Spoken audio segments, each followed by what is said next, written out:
За сайн байцгаана уу, та нартай нойроо мэндийг хүргэе. Ном то болог пэйжүүдийг дагдаг дагагч нартай болон яг одоо намайг анх удаа үзэж байгаа бүх хүмүүстээ нойроо мэндийг хүргэе. За би эхлээд анх үзэж байгаа хүмүүстээ өөрийгөө танилцуулъя гэж бодож байна. Намайг ном то болог пэйжүүдийн модератор админ багш Мишка гэж дуудаж болно. За би шалтгаангүй бясалгал хэмээх танхим бясалгалыг өдөртөн чиглүүлэн явдгаас гадна ярих бясалгал, бичих бясалгал хэмээх онлайн сургалтуудыг хөгжүүл авч явдаг. Өөрөө мөн санаачлан өөрийн амьдрал дээрээс одоо тулгуурлан гаргаж ирсэн мэдлэг мэдэгдэхүүн ойлголтуудаараа боловсруулан гаргасан сургалтууд байгаа.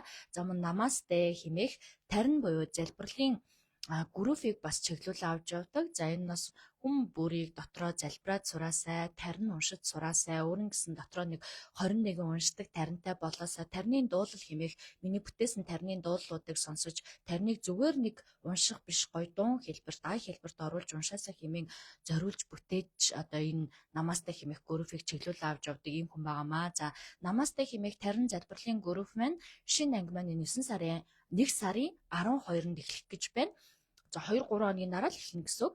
За тэгэхээр 21 өдрийн залбирал уншиж сурыг, 21 өдөр тарин уншиж сурыг, 9-10 минутыг тарин залбиралд одоо өөрийгөө чиглүүлж үзье хэмээн бодож байгаа хүмүүс маань 39 сая төгрөг төлөөд энэ тарин намасте хэмээх залбирлын группт бүртгүүлээд орж болно. За ингээд 2026 он гарсан байна. 2026 он гарснаас хойш би одоо ингээд 4 дахь өдрөө лайв хийж байна. Тасралтгүй. За өнөөдөр 2026 оны эхний баасан гараг болж байна. Энэхүү баасан гараг би та нартай зориулаад хүмүүс ерөн гэрлэн өөрийн дотоод гэрлэн биеэ итгэжүүлж чаддсан юм уу? Гэрлэн бие гэж ер нь юу хэлдэг юм бэ? Солонгон бийч гэж хэлдэг, гэрлэн бийч гэж хэлдэг. Энэ зүйлийг хэрхэн яаж итгэжүүлэх ёстой байд юм бэ? Танд боломж байгаа юу гэдэг сэдвээр ярилцъя. Та нартаа энергийн одоо задрагаа тайлбарлая гэж бодоод ингэж сонгосон.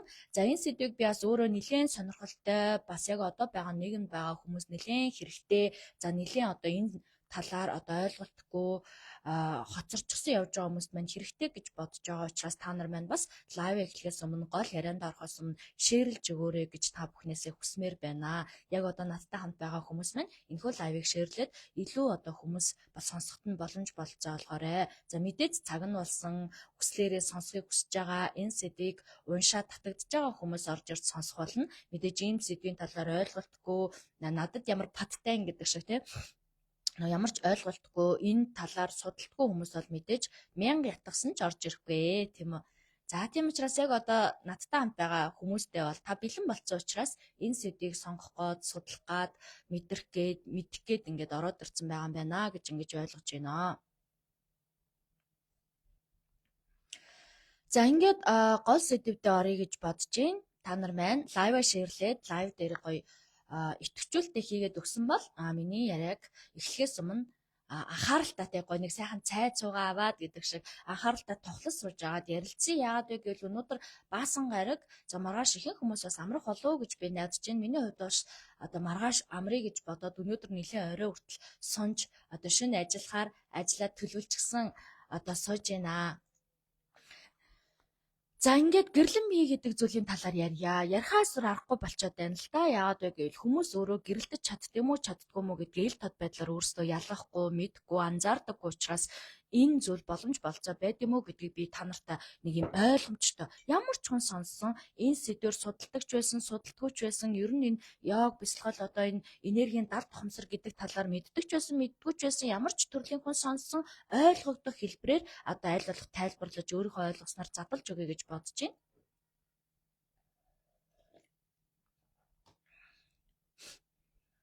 За сайн байцгаана уу. За ингээд гол сэдвээ эхлэхэд бидний энэ гол сэдвтэй өнөөдөр ярих гол сэдвтэй бид бүхний асуулт ингэж холбогдож байна. Надад нэг асуулт байна. Та тэр асуултанд хариулж чадах уу? За та заримдаа ингээд ямар нэгэн хүнтэй байхаар танд ягаад ч юм тайвширдаг, гоё байдаг, тэр хүнтэй удаан байгаа л баймаар, яриа л баймаар, тэр хүнтэй хэр удаан цаг хугацаа өнгөрүүлсэн ч гэсэндээ яг л ингээд цаг хугацаа удаан өнгөрөөгүй юм шигтэй юм байгаа л баймаар дулаахан мэдрэмж төрдгөө. Гэтэл заримдаа та ямар нэгэн хүнтэй уулзаад эсвэл зөрөөд өнгөрөхөд дотортой нэг юм хүнд болоод тэр хүний хажууд нэг удаан баймааргүй юм шиг мэдрэмж төрдөг үү. Ийм мэдрэмж төрж байсан бол бид бүхний дотор гэрэл байд юм уу, байдгүй юм уу буюу бидний дотор гэрлэн бий гэж юу байдаг юм бэ? Тэр нь яг юу юм бэ гэдэг зүйлийг та нартай тайлбарлая гэж бодсон юм аа. За ингээд асуулттай холбогдуулаад ярихад өнөөдөр бид нар дотоод гэрлэн бий гэдэг сэдвээр энэхүү яриаг хийнэ.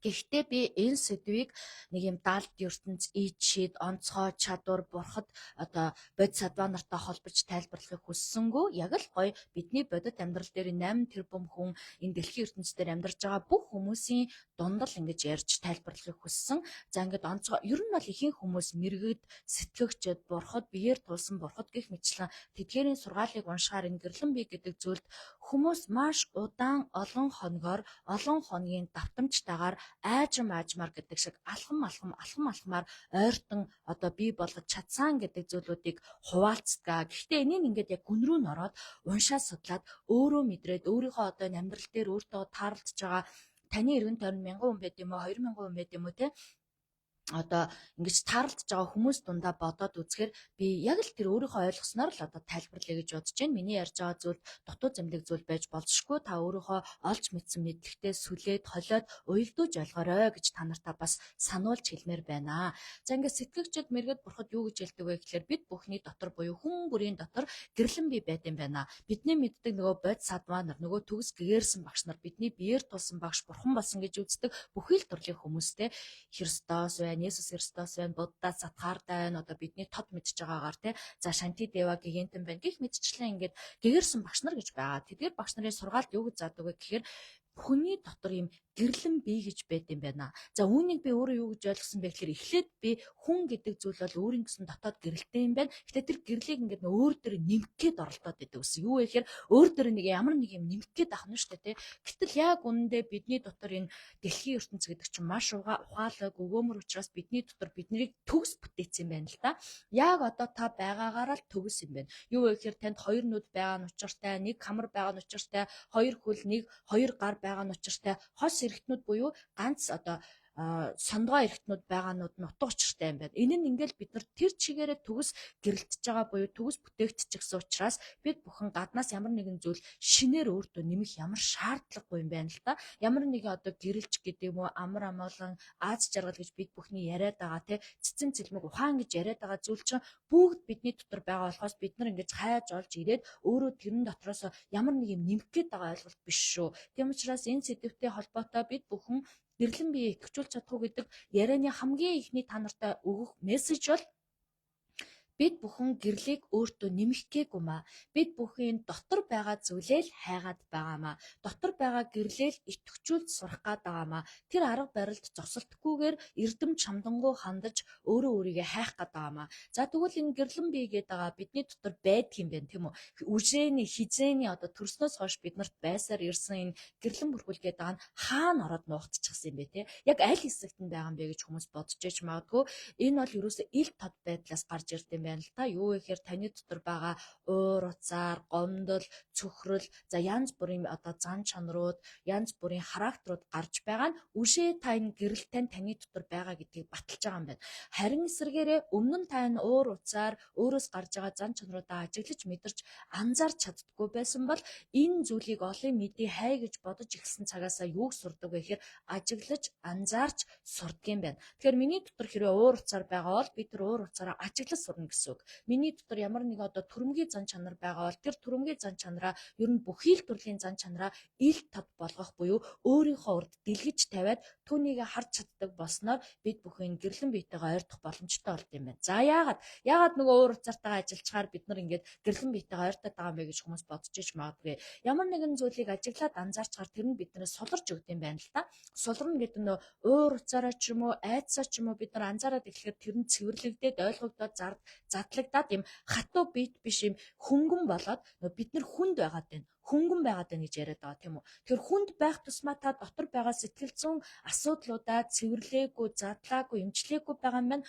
хөнгөн байх тусмаа та өөрийгөө задлчихсан, эмчилчихсэн, сэргээчихсэн өөрийн дотор байгаа зан чанаруудаа ил тод болгоод өөрөө ингээд шударгаар нүүр тулаад харьцаж байгаа гэсэн үг юм байна л да.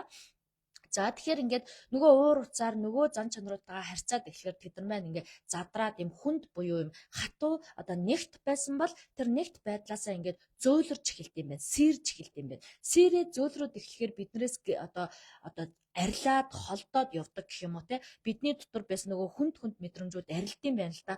Энэ хүн ийм байх хэвээр, тэр хүн тийм байх хэвээр, би ийм байх хэвээр гэж бодож исэн хүнд мэдрэмжүүд арилаад ирэхээр бидний дотор нэг юм зай гардыг байна. Сэтгэлийн зай, энергийн зай, одоо мэдрэмжийн зай. За мөн тэр бүрчлэн аура энергийн зай гардыг байна. Энэ зай дотор юу оршин тогтнох боломжтой вэ гэхээр гэрлэн бие гэдэг зүйл оршин тогтнох боломжтой байд юм байна. Тэгэхээр гэрлэн бие гэдэг бол ямар нэгэн одоо ич шидтэй та төгс гэгэрсэн хүнийг харахаар тэр дотроосоо тэр хүн гэрэлтэлтэй нарны цэцрэг шиг гялалцаад байгаа юм биш юм байна л та. Эсвэргээрээ тэр хүн өөрийгөө задлаад яраад харчихсан амьдралын мөн чанар хүлээн зөвшөөрчихсөн өөрийгөө хөнгөлчихсөн байдаг учраас энэ хөнгөн байгаа зан чанараасаа өөрийгөө дотоодоос илтгэж байгаа энержийн дулаахан, энерги нь дулаахан, мэдрэмж нь дулаахан. Нөгөө ярианы ихэнд яриад байсан нөгөө хамт байгаа л баймаар, хамт байхаараа тайвширдаг, хамт байхаараа бүр уулзмаар санагддаг, удаан баймаар санагддаг тийм мэдрэмжүүдийг төрүүлж өгд юм байна. Эсвэргээрээ нөгөө хамт байхад нэг юм тавгүй мэдрэмж төрөөд те тэр хүнээс нөгөө хурдан зайгаа авмаар хурдан холдмаар санагдаж байгаа тэр мэдрэмж нь өөрөө нөгөө хүндтэй нь асар хүнд энергүүд байна гэсэн үг байхгүй. Хүнд энергүүд байна гэдэг нь нөгөө арилаагүй, задлаагүй, учрыг нолоогүй зан чанарууд байна гэсэн үг. За энэ учрыг нолоогүй, арилаагүй, задлаагүй зан чанарууд нь өөрөө хийлэг буюу мэдрэмжлэг шин чанартай мөртлөө тэр мэдрэмжлэг хийлэг шин чанар нь хөнгөн биш хүнд буюу нэгт буюу хатуу болчихсон байт юм байна л да. Ингээд бид бүхэн чинь бие доторгоо юм хатуу буюу нэгт энергиэр дүүргээд ахаар хинч харсан хүнд харагддаг хэдий гаднаасаа гоо үзэсгэлэнтэй цэцэн цэлмэгч гэсэн хүнд харагддаг харин эсэргээр нөгөө зан чанаруудаа задлаад ирэхээрээ бид нар дотроосоо гэрэлтэх боломжтой буюу энэ дэлхийн ертөнцийн дээр байгаа 8 тэр бүхэн 8 тэр бумуулаа гэрэлтэх буюу өөрийн дотор гэрлэн бие идэвхжүүлэх боломжтой байт юм байна. За гэрлэн бие гэдэг нь юу хэлээд байгаа юм бэ? Тэрийг одоо идэвхжүүлснээр бидний амьдралд ямар одоо ач холбогдолтой юм бэ гэж хүмүүс бодож иж магадгүй. Гэрлэн бие гэдэг бол хязгааргүй их мэдлэг, хязгааргүй их сэтгэл, дуус дундаршгүй их одоо тайвшрал амар амгалан хэлээд байгаамаа. Энэ зүйл нь өөрөө уусаж ямар нэгэн зүйл шингэхээс илүү таны дотор төрмөл байсан. За яагаад та яаж тэр төрмөл байсныг яаж батлаад байгаа юм гэж надаас асуумаар санагдчихэж магадгүй л дээ. Дөнгөж төрсөн хүүхдийг хараад муугинч мэдгүй, сайнч мэдгүй бид нар бүгдөө л хайрладаг тийм үү? Ямар шалтгаангүйгээр хайрладаг. Юу гэхээр бид нар гэрлэн биетэйгээ төрд юм байна л да.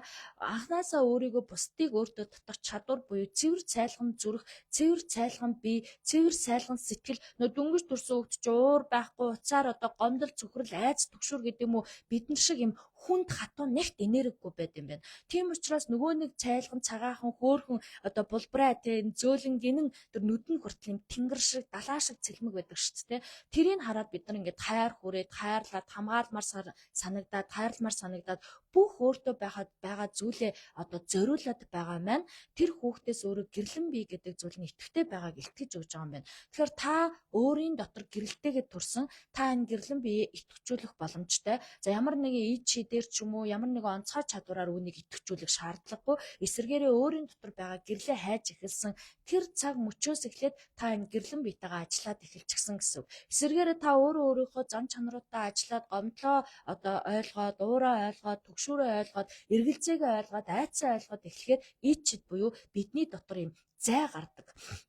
Хийн зай гард юм байна. Энэ зайн дотор чинь тэнгэрлэг энергиуд багтаж оршиж тогтнох боломжтой болдгоос гадна дотроос нөгөө юм жижигхэн болчихсон ууралсаар агаад, уцаарлсаар агаад, айсаар агаад жижигхэн болчихсон нөгөө нэг авраа гэрлэн бүрхүүл нь аажмаар алхам ингээд нөгөө томорч эхэлт юм байна. Ингээд томроод эхлэхээр бид бүхэн чинь өөрөө хин нэгнийг хажууд байхдаа дулаахан мэдрэмж төрүүлдэг. Сонсоод л баймаар, мэдрээд л баймаар, хажууд нь байгаад л баймаар юм бодит те энэ бол ерөөсө бодит мэдрэмж байхгүй.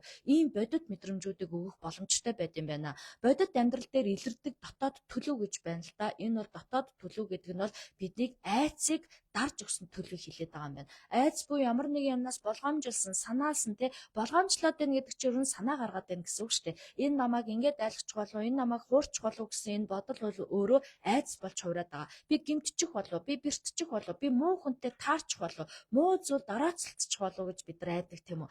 Гэтэл энэ айц гэдэг энерги чинь энэ одоо биднээс болгоомжилсан айсан бүх энергиуд өөрөө ямар нэвтэршилтэй байдаг вэ гэхээр хүнд буюу хатуу нэвтэршилтэй байдаг.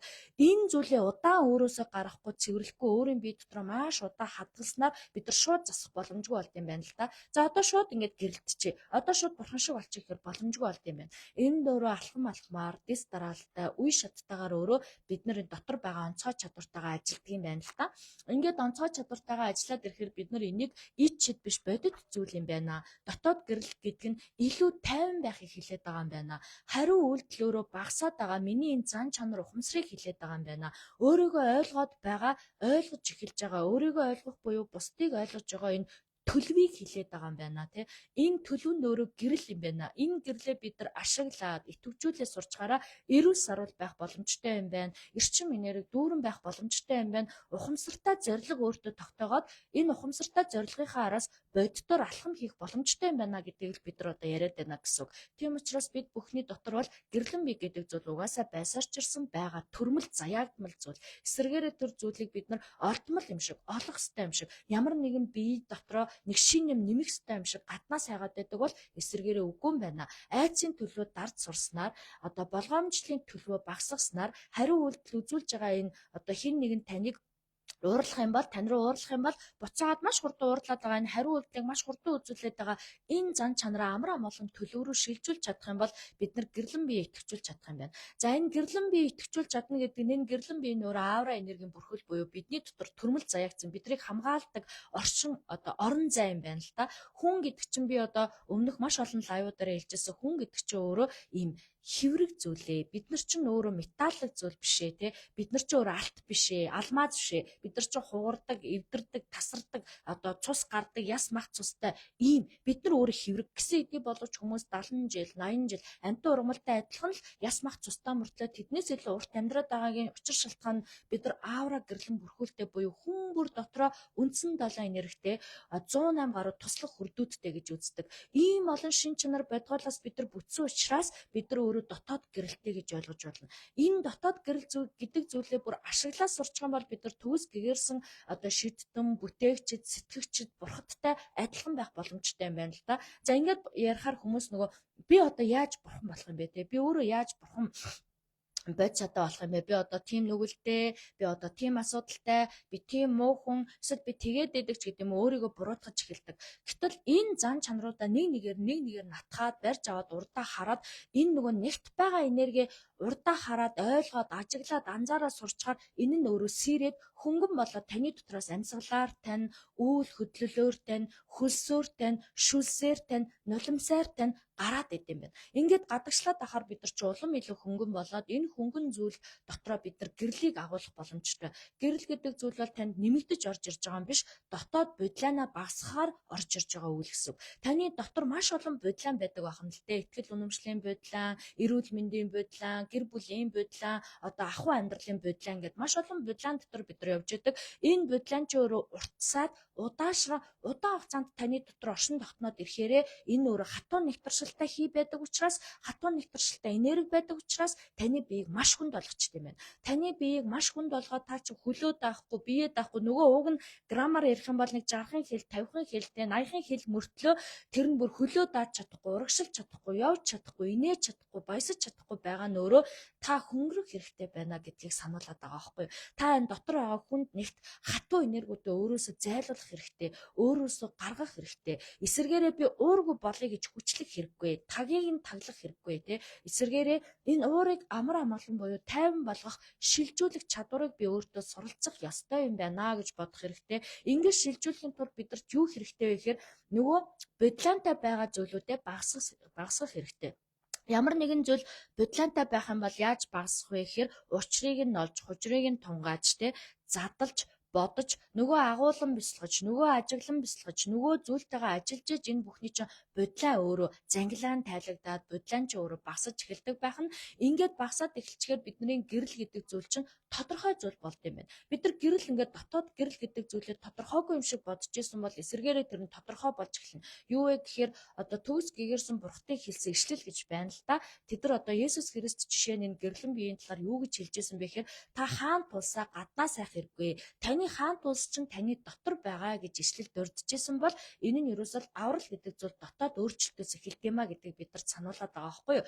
Роми гэдэг одоо Египтийн сэтгэгч бол чи өөрөө хайж байгаа гэрэл чинь чи өөрөө штэ. Чиний гаднаас хагаад гэрлийг олно. Гэрэл хаана байдсан бол гэж хайж яваад байгаа зүйл чинь чи өөрөө штэ гэж сануулж өгчсэн байх нь энэнийхэн дүгнэлт нь ерөөсөө гэрэл гэдэг энэ гэрлэн бий гэж яриад байгаа зүйл чинь ухамсар юм байна, хайр юм байна гэдэг зүйлийг бид нар сануулж өгсөн байх нэ. Гол санаа нь ерөөсөө бүх соёлд гэрэл гэдэг зүйлийг дотоод төлөв гэж тайлбарласан. Дотоод төлөвтэй нь ухамсартай, энергитэй, эрчим энерги зүв байх юм бол энэ гэрэл нь өөрөө ангааж чаддаг, идэвхжүүлж чаддаг, суралцуулах боломжтой, итгэх ичтэй. Юу гэхээр таны нөгөө яс мах эдээс таны дотор урсаад байгаа цустай нь ястай нь эдгэрэх боломжтой.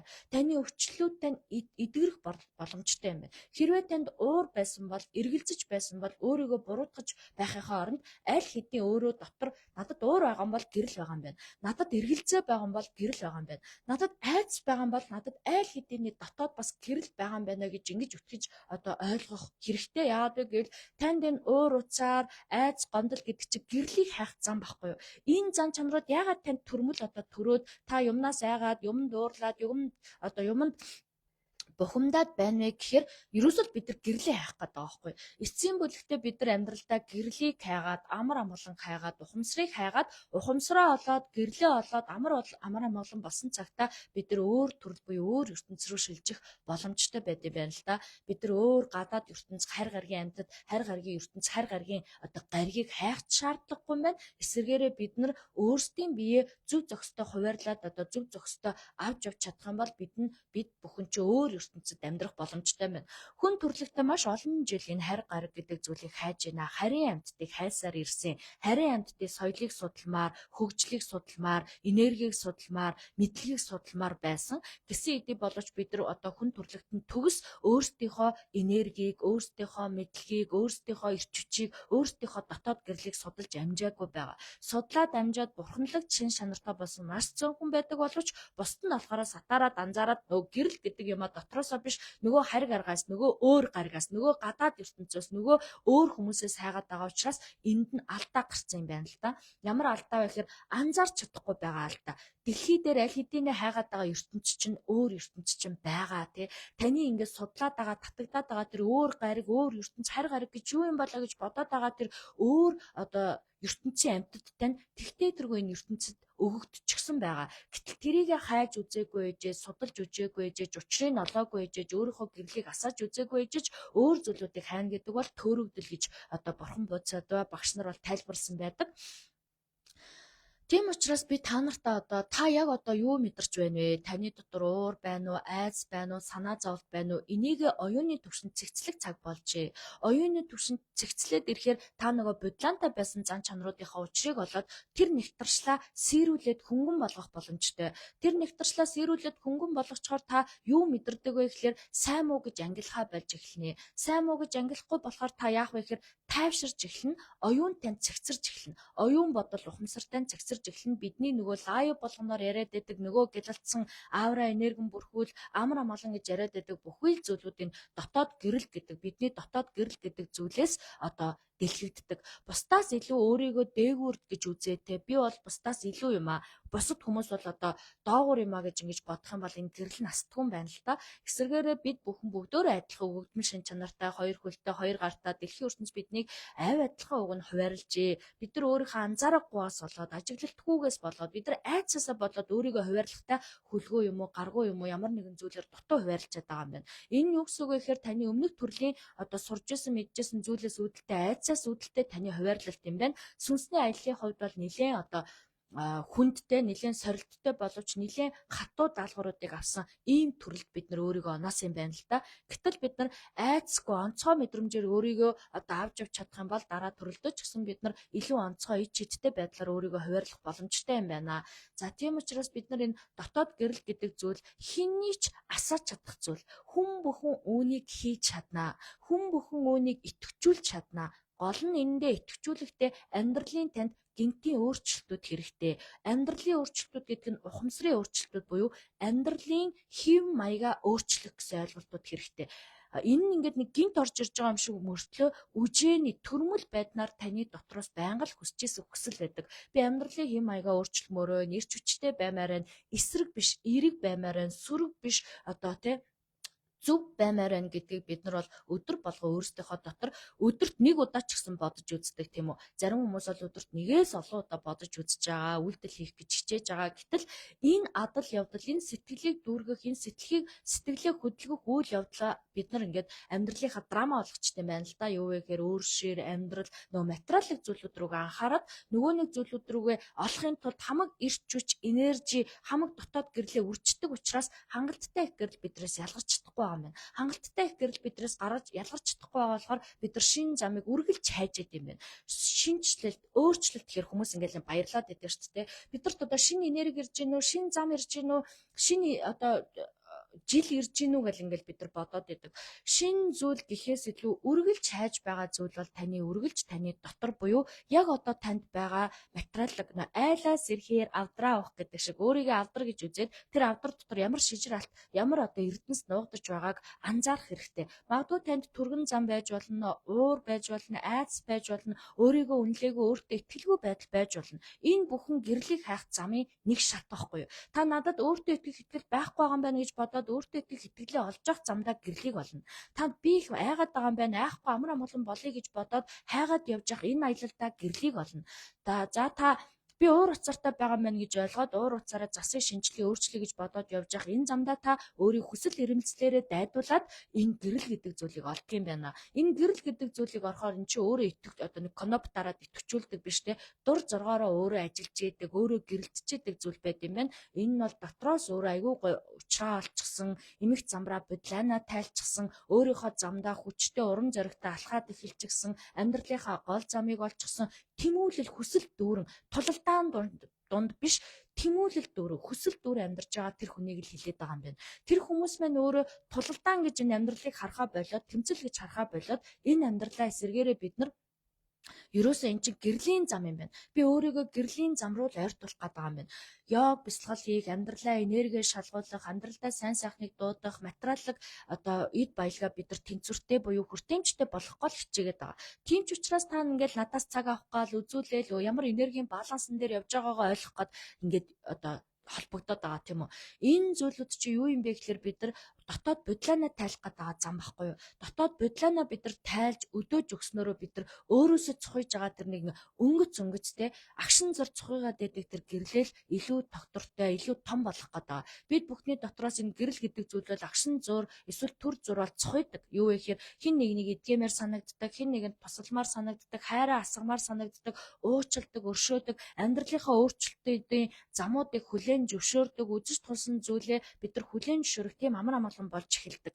Энэ нь бол яг уу танд байсан, надад ч байдаг. Бид бүхэнд бүгдэнд нь байдаг боловч харамсалтай нь тэр нь төр зур байгаад байна л да. Хэсэгэн зур байгаад байна, хэдхэн өдөр байгаад байна. Тэгээ алга болчиход байна. Тэгээ бид нар энэ гэрэл гэдэг зүйлийг алдчихад байгаа байхгүй. Эсвэргээрээ энийгээ бид нар өдөр болгон сануулах хэрэгтэй байна. Би яагаад өдөр болгон ингэж те хийх ажилгүй юм шиг лайв хийгээд байд юм бэ? Би яагаад өдөр болгон танд ямар нэгэн мэдээлэл оруулах гээд хичээгээд байд юм бэ гэхээр сүнслэг аяллаа зам гэдэг бол яг гинжин хэлхээ шиг байх хэвээр. Ерөөсө тасалдахгүй, ерөөсө зогсохгүй, эрдэм чамдангуй үе шат дистралийн дагуу явж явах хэвээр. Нөгөө төвс гэгэрсэн багш нар бидэрт юг сургаад байна гэхээр өдөр болгоны хичээл зүтгэлээр та өөрийнхөө гол асуудлуудыг олно.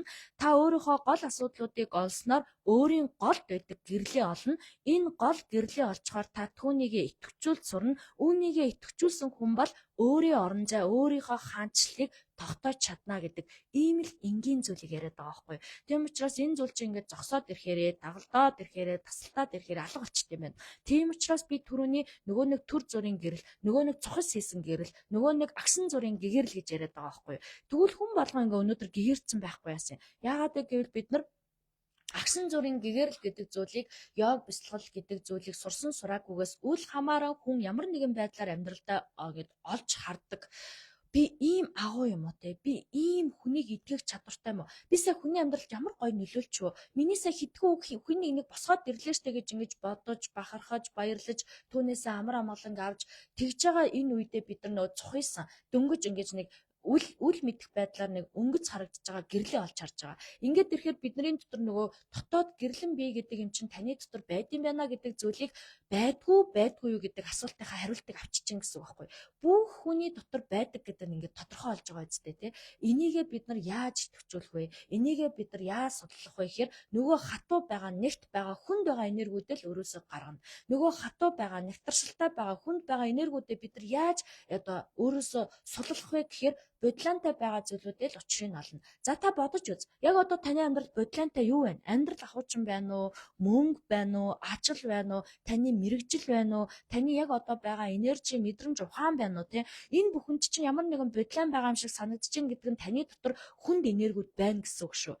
Хүнд энергиуд байна гэдэг нь хүн чинь өөрөө хүнд байх юм бол бусдад бас хүнд дараа болдог байхгүй юу? Бусдад дараа тий бусдад одоо асуудал болж өгдөг. Тэгэхээр өөрийнхөө асуудлыг шийдэх хүн бол бусдын асуудлыг шийдэж өгдөг. Бусдад тусалж эхэлдэг. Бусдад болжшгүйгээр бусдыг өршөөж эхэлдэг, хайрлж эхэлдэг, өгөөмөр зан чанараа дэлгэж эхэлдэг. Тийм учраас бид нар бусдад юм болцолгүйгээр нөлөөлөе гэж бодож байгаа, гэр бүлдээ нөлөөлөе, хайртай хүндээ нөлөөлөе, үр хүүхдүүдэд нөлөөлөе. Өнөөдөр бид нар үр хүүхдүүдэд гой зөв хүмүүжүүлчихсэн гэж яриад байдаг тийм үү. Хүүхдүүдэд зөв хүмүүжүүлэхийн тулд бол бид нар өөрсдийнхөө хүнд энергиудтэй л ажиллах хэрэгтэй. Ээж аав нь өөрөө хүнд биш, хөнгөн, аз жаргал, амар амгалангаар дүүрэн байгаа гэр бүлийн хүүхд бол таны хүсэх хүсээгүй хөнгөн, ухаалаг, эрчим энерги дүүрэн өөрийн гэрлэн биетэйгээ төрж байгаа шүү дээ. Тэр гэрлэн биеэ алдахгүйгээр цаашаа өсөж том болох боломжтой гэсэн. Гэтэл бид нар энэ амьдралын аялалд нь гэрлэн биеийг нь алдагдуулаад байдаг. Яаж алдагдуулаад байгаа вэ гэхээр хүчлээд байдаг, заагаад байдаг, тушаагаад байдаг тий.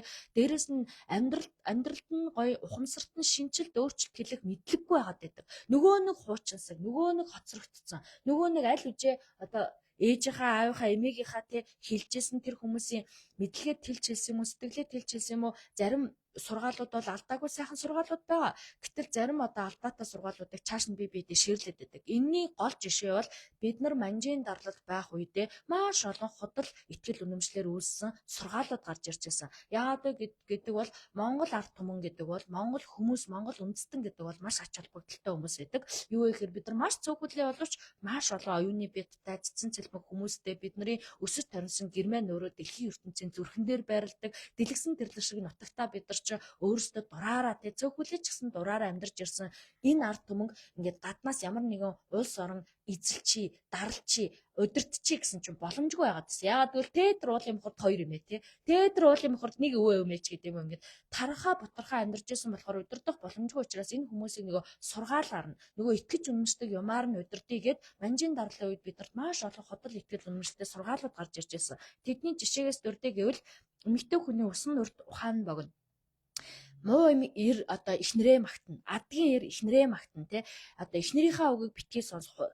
Төрийн төлөө огтон бааж хүнч гэдэг юм уу. Энэ сургаалууд бид нар ингээд олон жилээр худлаа унаа ам сэтгэл дамжиж явсаар хагаад бидний өнөөдрийн энэ сургаалуудад үшээ манай монголчууд гаргасан юм шиг тийм сургаалууд болчихсон явж байгаа байхгүй.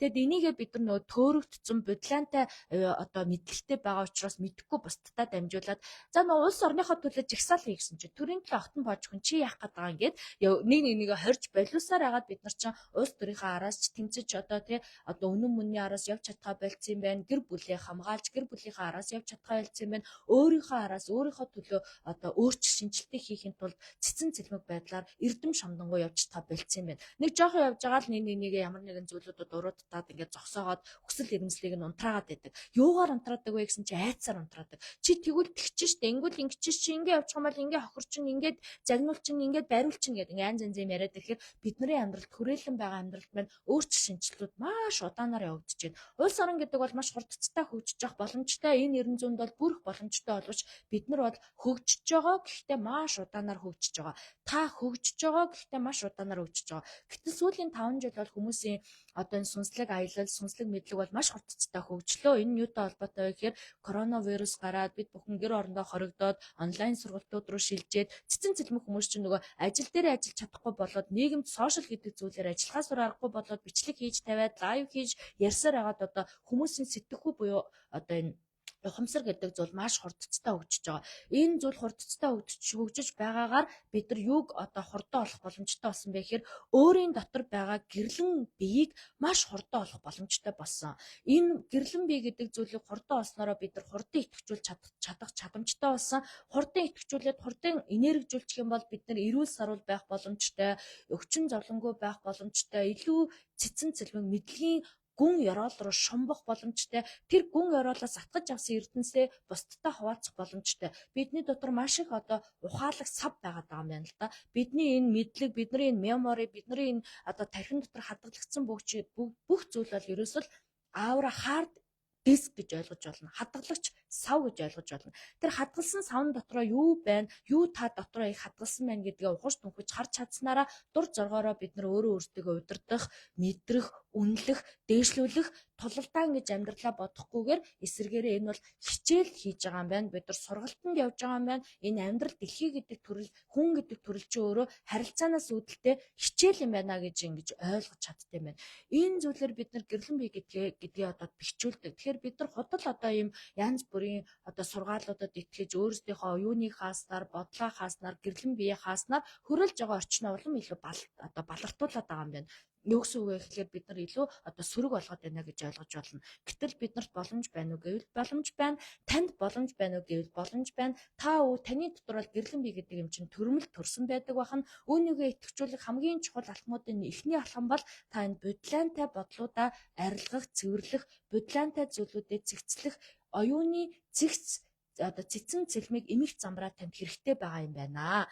За ингээд оролдож үзье л да. Хэдүүлээ яаж гоё юм тийм цэцэн цэлмэг гэрлэн бие идэвхжүүлсэн өөрөөсөө ингээд хүн болгонтой уулзахад бусдыг өөртөө татах чадвартай тий ийм гоё дотроосоо гэрэлцэх хүн болох вэ. Ингийн тулд бид нар юмсаа гаргах хэрэгтэй байна. Дотор байгаа нөгөө хатуу хүнд энергиудээ нөгөө нуугдсан одоо дармал энергиудээ гаргаад түүнийгээ шингэлээд түүнийгээ хөнгөлөөд ирэхээр бид бүхэн одоо энэ бидэрт зай гарах юм байна л да. Бие дотор маань зай гарах юм байна. Энэ гарсан зайг бид нар юунд ашиглах вэ гэхээр тэнгэрлэг энергиудээ оруулахад ашиглах юм байна. Тэнгэрлэг энергиудээ оруулах буюу дотроос төрүүлэхэд ашиглахаар бидний дотор байгаа гэрлэн энерги, гэрлэн бие гэдэг зүйл өсөж хөгждөг юм байна.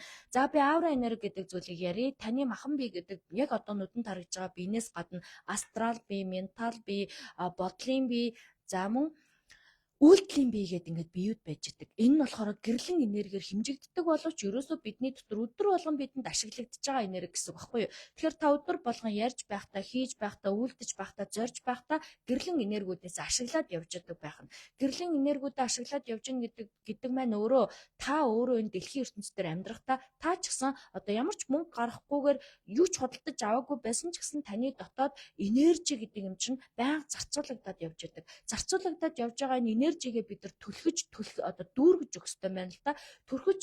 Түлхэж дүүргэж өгөхийн ганцхан одоо хамгийн чухал арга бол ерөөсөө булгийн ус шиг ундарч идэх хинч хизээч дарж чаддгүй хинч хизээч зогсоож чаддгүй тэр хайрын энерги буюу хайр гэдэг мэдрэмжтэйгээ ажиллаж өөрийн дотор байгаа хүнд энергиудыг ажиглаж сурах, өөрийн дотор байгаа хүнд энергиудыг амьсгал буюу бодол сэтгэлээрээ гаргаж сурахад бидний одоо энэ гэрлэн бие ашиглахад хамгийн чухал зүйл ийм түлхэц болж өгж байгаа юм байна. Ингийн тулд бид нар өөртөө итгэлтэй байх ёстой. Өөртөө итгэлгүй. Би өөрөө гэрлэн биетэй гэдгээ итгэж чадахгүй, мэдэрч чадахгүй, ойлгож чадахгүй, итгэжүүлж чадахгүй гэсэн итгэл үнэмшилгүй хүмүүс мянга сонссон ч, мянга сургасан ч, мянга заасан ч түүнийгээ хийж чадахгүй. Тийм учраас би яг одоо та яг одоо өөртөө итгэлтэй бай.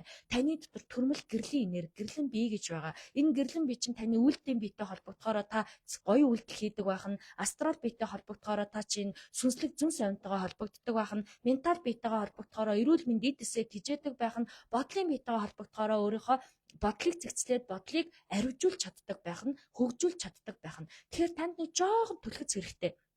Гэрлэн биеэ хөгжүүлэхэд, гэрлийн биеэ идэвхжүүлэхэд танд баг зэргийн түлхэц хэрэгтэй. Энэ түлхэцийг би өөрийнхөө чадлаар одоо өдөр болгон ингээд энэ зогсолтгүйгээр хийгээд байгаа, оруулаад байгаа энэ мэдээлэл, мэдлэг юу гэдэг энэ зүйлүүдээрээ л би дүүрхийг хичээж байгаа гэсэн үг. Би дүүрхийг буюу тантай ойлголцохыг хичээж байгаа шиг та ч гэсэн энэ бүхэнд хичээл зүтгэлтэй, ойлголцтой одоо эрдэм чамдангуу чармаалттай хандах хэрэгтэй. Ингэж чадах юм бол таны галт ид шидий саваа байна гэж ойлго. Тэр саваагаараа та хүссэн болгоноо дохиод тэрийн түүнийгээ бодит болгох боломжтой гэж ингэж ойлгож мэдэрч болох юм байна. Юу гэсэн үг вэ гэхээр бидний тэр одоо ид шидийн саваа гэдэг байгаа зүйл нь бидний хайрын энерги юм байна л да. Хайр гэдэг бол бидний язгуур, төрмөл одоо хүч чадал байдаг. Хүн хүнийг хайрласнараа, хүнд хайрлагдсанараа таны дотроос хязгааргүй хэрчим хүч, хязгааргүй энерги бадамлан дэлгэрэх боломжтой. Тэгэхээр бид нар энэ бадамлж дэлгэрэх боломжтой энэ энергийг юугаар хаадаг вэ гэхээр уйтгартай байдлаар хаачтай юм байна л да. Уйдаад, уйтгарлаад, айгаад, гомдоод, гунаад, уур уцаар гэдэг мэдрэмжээ ажиглахгүй мөртлөө ашиглаад байт юм байна. Таны тэр уур уцаар гэдэг мэдрэмжийг яагаад танд төрүүлээд байгаа вэ гэхээр ашиглах биш, ажигл гэж өгсөн байхгүй юу? Та уурлахаараа яад юм бэ гэж танд өгсөн болохоос биш, түүнийг ашиглаад хүн болгон руу өсчээд хүн болгон руу дайраад гэж өгөөгүй. Эсрэгээрээ таны дотор уур гэдэг зүйл төрөх юм бол түүнийгээ ажиглаад, түүнийгээ эмчлээд, эдгээгээд тэр ууртай байгаа, уур байгаа юм чинь гэрэл байгаа. Айц байгаа юм чинь гэрэл байгаа. Энерги байгаа юм чинь гэрэл байгаа тий. Танд ер нь юу л байна? Түүнтэйгээ холбоотой яг тэрнтэй тань адилхан гэрэл байгаа гэж ингэж бодож ойлгох хэрэгтэй байт юм байна. Хайр дурлалын энерги буюу хүсэл тэмүүллийн энерги гэдэг бол хөдөлгөөн. Юу вэ гэхээр эн чинь нөгөө нэг юм нэгт хатуу энерги биш. Хөнгөн сэрэг юм хөнгөн энерги байхгүй. Хүн дурлцгаар юу гэж бид нар ярьдаг вүлээ. Хөө чи бүр далавчтай болсон байж штэ. Нүдэнд чинь одоо оч асч штэ. Чи гялалцж штэ. Чи бүр дүүлж штэ гэж ярьдаг тийм үү. Нөгөө он далавч ургаад нисээд байгааг хэлээд байгаа илүү үгүй. Эсрэгээрээ бидний дотор хайр дурлалын энерги буюу хүсэл тэмүүллийн энерги гэдэг бол хөнгөн энерги байт юм байна. Тэгэхээр нөгөө ярианы ихэнд гарсан бидэрт аюу хүнд энергиуд байгаа учраас бид нар энэ гэрлэн бие ашиглаж чадахгүй байна гэдэг байгаа нь уур уцаар гомдол уйтгар хүнийг айц гэдэг чинь нягтршлын хувьд хүнд энерги юм байна. Харин инээд баясал хайр хүсэл тэмүүлэл гэдэг чинь хөнгөн энерги юм байна. Ингээд таны урд хүнд хөнгөн гэд хоёр сонголт байна. Та алийг нийтэх байсан бэ?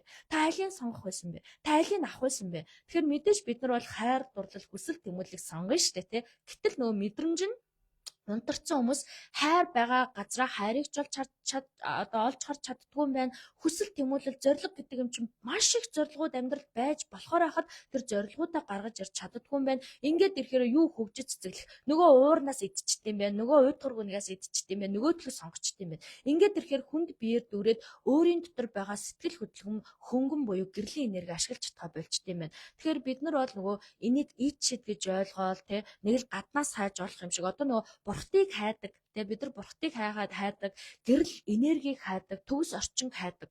Ингээд хайхаараа бид нар ч нөгөө Килиманжаро уул руу явцдаг, нөгөө төв рүү явдаг, нөгөө Египт рүү явдаг, нөгөө Грек рүү явдаг, нөгөө бурхтын бод садаа буюу төгс гэгэрсэн бод мод руу явцдаг тий. Бид нар гаднаас тэр гэрлийг хайгаад байгаа байхгүй. Гэрэлтэй газар очиж үзэж хагаад гэрэл гэж байт юм байна гэж баталж авах гээд байгаа гэсэн. Үнэндээ явж байгаа нь одоо буруу гэж би хэлээгүй. Эсвэргээрээ таны нөгөө дотор өчнөө олон хайгаад мөг төрөг зарцуулаад хилийн дээс алхаад яваад чинь нөгөө таны дотор нөгөө нэг хөнгөн гэрлийн энерги буюу гэрлэн бие чинь таны дотор байсан бахна шүү дээ. Яаж байсан гэхээр хайр дурлалын энерги буюу хүсэл тэмүүллийн энергиэр өдөөгдөх боломжтой зүйл байсан бахна шүү дээ. Тэгэхээр та зоригтой хүсэл тэмүүлэлтэй байх юм бол хөнгөрөөд эсвэл гэр бүлийнхэнтэй хайрлаад дурлаад өөртөө хайрлаад дурлаад ажил амьдрал энэ төрлөдөд дурлаад хайрлах юм бол та ч нөгөө далавчтай юм шиг нисээ явах нь шүү дээ. Нисэж яваад өөрийнхөө нөгөө гэрлэн бүрхүүлийг идэвхжүүлээд гэрлэн биеийг идэвхжүүлээд тэр гэрлэн бие асаах боломжтой. Гэрлэн бие асч байгаа нь өөрөө хүнд мэдэгдэнэ. Яаж мэдэгдэх вэ гэхээр мэдрэмжээр мэдэгдэнэ.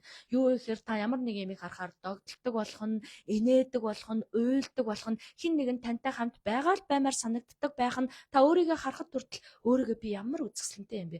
Нөгөө гаднах үзэсгэлэнт хэлээгүй дотроос ямар үзэсгэлэнтэй юм бэ гэж харж өөртөө өдөр бүр дурладаг болдог байх нэ. Ийм учраас бид нар энэ зүйлийг нөгөө хөөцөлдөж олж авдаггүй байх нь эсэргээрээ сэтгэл хөдлөл тэмүүллээрээ бид нар олж авдаг байх нь эрч хүч хүсэл тэмүүлэл. За миний одоо өөрийн бичиж байгаа ном гэж байгаа Кайка гэдэг тэр номон дээр юу дурддаг вэ гэхээр хүний дотор осж байгаа очиг хэлдэг байхгүй, сэтгэлийн очиг. Сэтгэлийн очиг гэдэг юм асгаараа хүнд ямар одоо энержи бүрэлддэг, ямар зүйл бий болдог вэ гэдгийг тайлбарладаг. Энэ нь ерөөсөө бидний энэ гэрлэн бүрхүүлийн талаар яриад байгаа. Гэрлэн бий гэдэг зүйлийн талаар яриад байгаа. Гэрлэн бий гэдэг чинь хөөцөлдөж олж авдаггүй, гаднаас хайдаггүй, эсэргээрээ дотроосоо хайдаг, өөрөөсөө зоригтой байж тэмүүлэлтэй байж ээж, хүсэлтэй байж ээж, хайр дүүрэн байж ээж, үүнийгээ санаачлан гаргаж ирдэг юм үйл явдал байдаг юм байна. Хүн болгонд гэрлэн бий гэж байдаг юм байна. Нөгөө цоврал алуурчин байсан ч те дэлхийн ертөнд зөвхөн төрлөختөнд маш их хор хөнөөр учруулсан хамгийн муу мухай зүйл байсан гэсэндээ тэр зүйлүүд өөрөө өөртөөгөө ажиллаад өөрийнхөө уур цар гомдлыг эдгэж чадах юм бол тэр нь гэрлэн биеэ асааж идэвхжүүлж чадах боломжтой болох юм байна л да. Ингээд бид нар чинь энэ зүйл рүүгээ очихын тулд урам зоригоор очт юм байна. Юу гэсэн үг вэ гэхээр таны хөлөглөөд авч явах тээврийн хэрэгсэл бол урам зориг. Энэ зүйл байгаа гэдэг төгс итгэж төгс үнэмшиж, урам зориг гэдэг зүйлийг онгоцонд суугаад урам зориг гэдэг нэртэй онгоцонд сууж ээж та тэр хүсэж байгаа зүйлдээ хүрдэм байна л да. Ингээд хүсэж байгаа зүйлдээ хүрээд ирэхээр та ухаалгаар өөрийгөө ашиглаж сурна. Зүгээр нөгөө нэг өөрийгөө уурлуулахад ашиглаад байсан, гомдоход ашиглаад байсан, хин нэгэнтэй тэмцэлтэд, тэрсэлтэд ашиглаад байснаа өөрийгөө өөр зүйлд ашиглаж сурах нь байна л да. Юу вэ гэхээр бусдад анхаарлаа хандуулж сурах нь, өөртөө анхаарлаа хандуулж сурах нь, өөрийгөө хайрлахад ашиглаж сурах нь, өөрийгөө хөгжүүлэхэд ашиглаж сурах нь, өөрийгөө идэвхжүүлэхэд ашиглаж сурах нь, өөрийгөө сайжруулахад ашиглаж сурах нь. Ингээд энэ дотор өөрт байгаа үндсэн 7 хүрдтэй, 108 гаруй туслах хүрдтэй, бодгоолог шин чанартай, авраа гэрлэн бүрхүүлтэй энэ гайхалтай орон зайгаа ашиглах хэрэгтэй байна бид нар ашиглаж ээж энэ гэрлэн бий гэдэг зүйлээ идэвхжүүлж энэ гэрлэн биеийнхаа энерги буюу энэ гэрлэн бий гэдэг юм чи хязгааргүй их мэдлэг байхгүй юу? Таны дотор байгаа хязгааргүй их эрүүл мэнд байхгүй юу? Хязгааргүй их эрүүл мэндийн ив эрүүл сав сарвал энержи гэсэн үг. Ив эрүүл цоошин урам зориг гэсэн үг. Хүсэл тэмүүлэл ингээд цэвэр цайлган сэтгэл хөдлөл гэсэн үг. Хин нэгнээс айж далдалж гарч ирдэг биш бүр ингэж цэвэр сэтгэлээр гарч ирж байгаа сэтгэл хөдлөл гэсэн үг. Энэ цэвэр сэтгэлээр гарч ирж байгаа сэтгэл хөдлөл маань өөрөө бид нарыг урт удаан аз жаргалтай амьдрахад, бусдад эрдэм мэдлэгээ түгээхэд, мөн бусдыг ингээд бусдтай хамт байхдаа эдгээгээ дандгаагаад дэмжлээд явж явах тэр боломжийг олгож байт юм байна. Яг та маш зөв зам дээр зогсож байна. Яагаад вэ гэвэл та энэ сэдвийг сонирхоод орж ирээд судлаад цаг хугацаагаа надтай зарцуулаад өөрийнхөө юун бодолд байгаа мэдлэгийг надтай сүлээд мэтгэлцээ сууж ин гэдэг бол та айл хэдийн нэг гэрлэн биеэгээ хайгаад эхэлчихсэн гэсэн. Гэрлэн биеэ хайж эхэлсэн, гэрлэн биеэ идэвхжүүлэх гэж оролдож байгаа бүх хүмүүсийн зам ингээд цаашаа хөглөгдөд явдаг, хөтлөгдөд явдаг. Хин таны хөтлөх юм? Хин нэгэн гарч ирээд хөтлөөд явах юм уу? Үгүй ээ. Дэлхийн ертөнц, хувь заяа, зам ёс, дэлхийн тэнгэрлэг энергиуд, ертөнц бурхад таны хөтлөөд явна гэсэн үг. Энэ юу гэсэн үг вэ гэхээр нүдэнд харагдал хамтдаа яваадаа хэлэхгүй өдөр бүр дэлхийн ертөнцөөс зөв чиглэл авна. Өдөр бүр дэлхийн ертөнцөөс гарсан мэдээлэлтэй уялдаж, хөгжилдэж, сүлэлдэж амьдрна. Энэ зүйлийг ашиглаж сурна. Өөрийнхөө энэ ухрашгүй, няцшгүй зангаараа ашиглаж сурснаар өөрийнхөө энэ шаргуу хүч хөдөлмөрийн үр дүнгээр тавал өөрийнхөө амьдралд энэ үр шимийг хүртэх боломжтой, ашиг ашиглах боломжтой байд юм байна. За ингээд нөгөө нэг дэлхийн ертөнцид энэ гэрлэн бий гэдэг зүйлийг аюу ич идтэй юм шиг тайлбарладаг. Төгс гэгэрсэн багш нар тий уулын модонд агуу дотор маш олон жил бясалгасны үр дүнд бясалгасны ачаар ингээд гэрлэн биеэ хөгжүүлсэн байна, идэвхжүүл сурсан байна, ингэсэн байна, тэгсэн байна гэдээ яриад байдаг. Тийм учраас бид нар энийг өөртөө байгаа гэдгээ мартаад өөр хин нэгэнд байгаа юм шиг тэндээс авах га, тэр хүнээс адис авах га, тэр хүнтэй уулзах га, тэр хүнээр эмчлүүлэх гээд яваад байдаг. Гэтэл өнөөдөр бидний дотор асар их эрчим хүч, асар их мэдлэг, асар их боломж, асар их чадвар байна л да. Энэ асар их чадвар, энэ гэрлэн бий гэдэг зүйлийг хүчтэй байлгахын тулд биднэрт хөдөлгөөн хэрэгтэй байна. Нөгөө түрүү хэлсэн сэтгэл хөдлөл гэдэг чинь хөдөлгөөн шүү. Ухамсар гэдэг чинь хөдөлгөөн шүү. Хүсэл тэмүүлэл гэдэг чинь хөдөлгөөн шүү. Та хөдөлгөөнд оршиж өөрөө энэ амьдралынхаа гэрлэн энергийг идэвхжүүлэх боломжтой шүү гэдгийг би танаар сануулах гэдэг. Та өнөөдөр ямар ч хөдөлгөөнгүй унтаал, идэл, хөвтөл, өсөж үржээл байх юм бол та өнөөдөр нөгөө нэг тамаас энерги дээр байна гэсэн үг тийм. Хүнд тамаас, ражаас, свати гэдэг 3 энерги байна. Тамаас энерги гэдэг нь бол ерөөс автоматар бид нар хичээгээгүй байсан ч болдог. Эддэг, уудаг, баадаг, шээдэг, унтдаг, хэвтдэг энэ үйлдэлүүд өөрөө тамаас энерги буюу хамгийн доод энерги гэж үздэг. Ражаас энерги буюу хүсэл тэмүүлэл, зориг, тэг ямар нэгэн зүйлийг хий гэж бодсон тэр бүтээлч энерги өөрөө ражаас энерги буюу хөдөлгөөн. Ингээд өөрийгөө хөдөлгөөнд оршоогоод байхаар таны энэ хөдөлгөөний энергийн гээрцээр таны дотор байгаа хүнд энергиуд чинь сэрээд хөнгөн болоод свати энерги рүү шилждэг байна. Свати энерги гэдэг нь юу юм бэ гэхээр нөгөө амар амгалан, нөгөө тайвшрал, нөгөө нэг эрдэм мэдлэг, нөгөө нэг гэрлэн биетэй хэлээд байгаа байхгүй юу? Бурхны шин чанарт хувирж болох тэр боломжийг тань хэлээд байгаа. Энэ боломжийг бид нар ингээд мэдэрчгээрээ бидэрт чинь нөгөө Свати энерги дээр байгаа хүмүүст өөрсдөө харьцуулаад байдаг. Нөгөө идэж уугаал унтаж хөвтөл ямар ч хөдөлгөөнд оршихгүй, ямар ч нөгөө одоо итгэвчүүлэл хүсэл тэмүүлэл байхгүй ээжж би ингээд байгаа бүх зүйлдээ сэтгэл ханж гинөө. Надад байгаа юу ч байхгүйсэн ч би сэтгэл ханж гинэ гэж яриад байдаг. Энэ бол өөр төвшинлтөө Свати энергид байгаа буюу хийдгээ хийцэн хүсэл тэмүүлэлээ олжчихсан, эрдэм чамдангуй байжчихсан, өөртөө ажиллажчихсан бурхад маань өөрөө Свати энерги дээр оршдог байхгүй юу? Тэр нь юу гэсэн үг вэ гэхээр амар амгалан тайвшрал тэгэрлийн төвшин гэсэн үг. Тэр төвшөнд байгаа хүнтэй энэ доод төвшөнд байгаа та өөрийгөө харьцуулаад ахаар чинь та ерөөсөө алхаж хөдөлгөө дундах шатууд алгасчихсан гэсэн үг байхгүй юу? Нөгөө монголчууд капитализмаа алгасаад социализм руу орсон, социализмаас алгасаад ардчлал руу орсон энэ төр гэдээ ярьдаг шиг л юм болоод идэг гэсэн үг. Гэтэл бид нар үе шаттай дистралтай миг цамбаратаагаар бүх үе шатуудыг л давж туулж иж бид нар яг эцсийн зогсоол дээр очдог гэсэн үг л дээ. Тэгэхээр би танд өнөөдрийнхээ энэ сэдвээр юу хэлэх гээд байна гэхээр бид бүхэнд та яг одоо над руу ингээд анхаарлаа хандуулад гэд гэж байгаа чи юу гэсэн үг гэхээр бид бүхэнд энэ дэлхий дээр хүн болж төрсэн бүх хүнд энэ гэрлийн бие гэж байгаад байна. Энэ гэрлийн бие гэдэг бол хязгааргүй хэрчим энерги хилээд байна. Хайр гэдэг юм чи хязгааргүй болгын шиг үргэлж ундарч идэв юм а. Хайр гэдэг зүйлээ чулуугаар битээ дараач. Таны сэтгэлийн чулуу гэдэг юм чи нөгөө айц, гомдол, уур уцаар нөгөө уучлж чадахгүй байгаа гомдлын энерги хилээд байгаа маа. Тэгэхээр бид нар ерөөсө бүх хүмүүс энэ гомдол гэдэг энергийн зүйлүүдийг халж хаях хэрэгтэй. Хүнд гомдсон байж болно. Түүнийг ажиглаж шинжээд цэвэрлэж эмчлэх хэрэгтэй болохоос биш насан туршдаа гомдож байгаа хүмүүсийн амьдралын түүх ямар гонигтай байдаг гэдгийг та нар мэдэх үү? Юу вэ гэхээр би нөө аура энерги үздэг хүмүүс янз бүрийн түүхийг сонсдог. 20 жил нэг хүнд ээжтэй гомдсон, аавдаа гомдсон, гэрийнхэндээ гомдсон, нөхөртөө гомдсноосоо болоод өөрийгөө бүр юм хав хатуу төмөр шиг болгоцсон байдаг. Чи ямар төмөр шиг юм бэ те? Чи ямар хүүтийн энергитэй юм бэ гэж одоо хин нэгэнд хэлж гин гэдэг нь нөгөө нэг дотор байгаа гомдол, айд, зуур уцаар гэдэг энэ хүнд нөгөө нэгтаршилтай энергиудээ ерөөсөө сулж чадахгүй. Хүн харахаар хүн шиг харагдаад байгаа мөртлөө жоохон хажууд нь очиод юм ярихаар төмөр шиг мэдрэгдээд байдаг. Хайраад байгаа юм шиг, хатуу байгаа юм шиг те. Төмөрн дээр унтах юм бол бид нар шууд айн эцтэй. Йоо яаж төмөрн дээр унтах юм бэ? Хажууд нь гуц саахгүй мó те. Өвс саахгүй мó гэж асууна эцтэй. Яг тэр шиг бид нар төмөр шиг хатуу болчиход байна гэсэн үг байхгүй. Тэгэхээр энэ гомдол гэдэг энергийг бид нар алхам алмаар эмчилж хинт ч гомдохгүй, хэний ч одоо хэлж байгаа муухай үг, хийж байгаа үйлдэлт нь гомдохгүй, уужилж өрсөөр сулж чөлөөлж явуулснараа таны бие чи хөнгөрөөд, таны бие чинь задраад, таны бие чи эмчлэгдээд тэгээ өөрийн дотор байгаа нөө төрмөл байгаа гэрлэн бие асаана.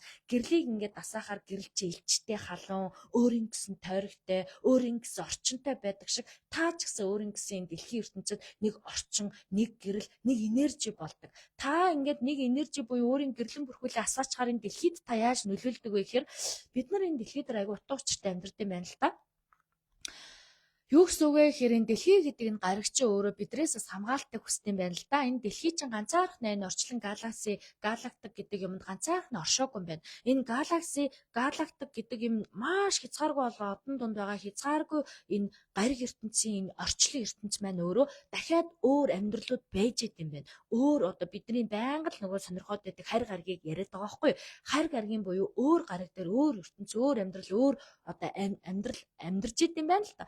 Гэхдээ энэ айц гэдэг энергиэс болоод би биегээ харчих юм бол нэг устгах гэдэг юм байна л да. Энэ дэлхий гэдэг гариг чинь бидрээс илүү хөвгөлтэй гэж магадгүй төрүүлээ устгах чи гэд бодоод байт юм байна. Тэгэхээр бидэрт энэ дэлхий гэдэг юм чи өөрийгөө хамгаалах юм аура гэрлэн бүрхүүл бас хэрэгтэй байт юм байна л да. Тэр энержиг хэн гаргадаг юм? Хүмүүс. Хиний энэ хүмүүсээс юу гардаг юм? Хайрын энерги. Би биегээ хайрлаад, халамжлаад ирэхээр бидний дотроос дотоод гэрлэн энерги асна.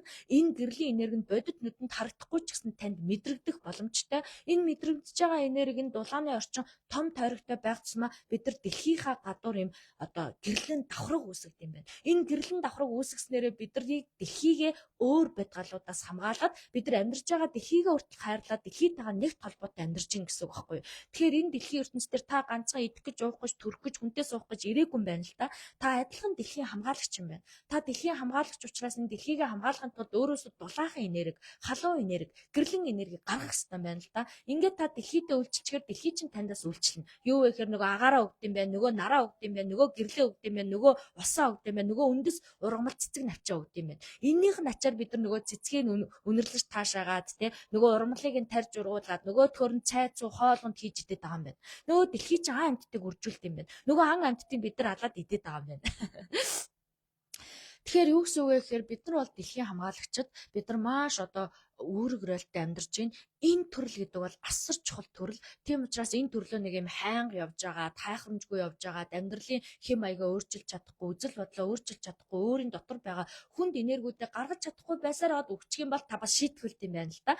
Юу вэ гэхээр дэлхий дээр амьдарч байхдаа халуун дулаан хайрын энергийг түгээгээд дэлхийн хамгаалагч болоод гэрлээ түгээгээд бусдыг хамгаалаад өөрийгөө хамгаал гэсэн чинь чи яагаад нөө өөрийгөө хохироогоод өөрийгөө өвтгöd өөрийгөө осол аварт оруулаад ингээд хүрээд ирвэ гэд ингээд хин нэгэн танаас шүүж болох нь шүү дээ. Тэгээ ингээд шийтгэгччихээрээ бид нар чинь дахиад юм энергийн бий болоод амталж чадахгүй, мэдэрч чадахгүй, уйлж чадахгүй, дурлж чадахгүй, хайрлж чадахгүй, өсөж үржиж чадахгүй энерги болоод ингээд эн тэнд шингэж агаад арай гэж одоо нэг хүн биеийг төрлийг олж авдаг юм байна л да.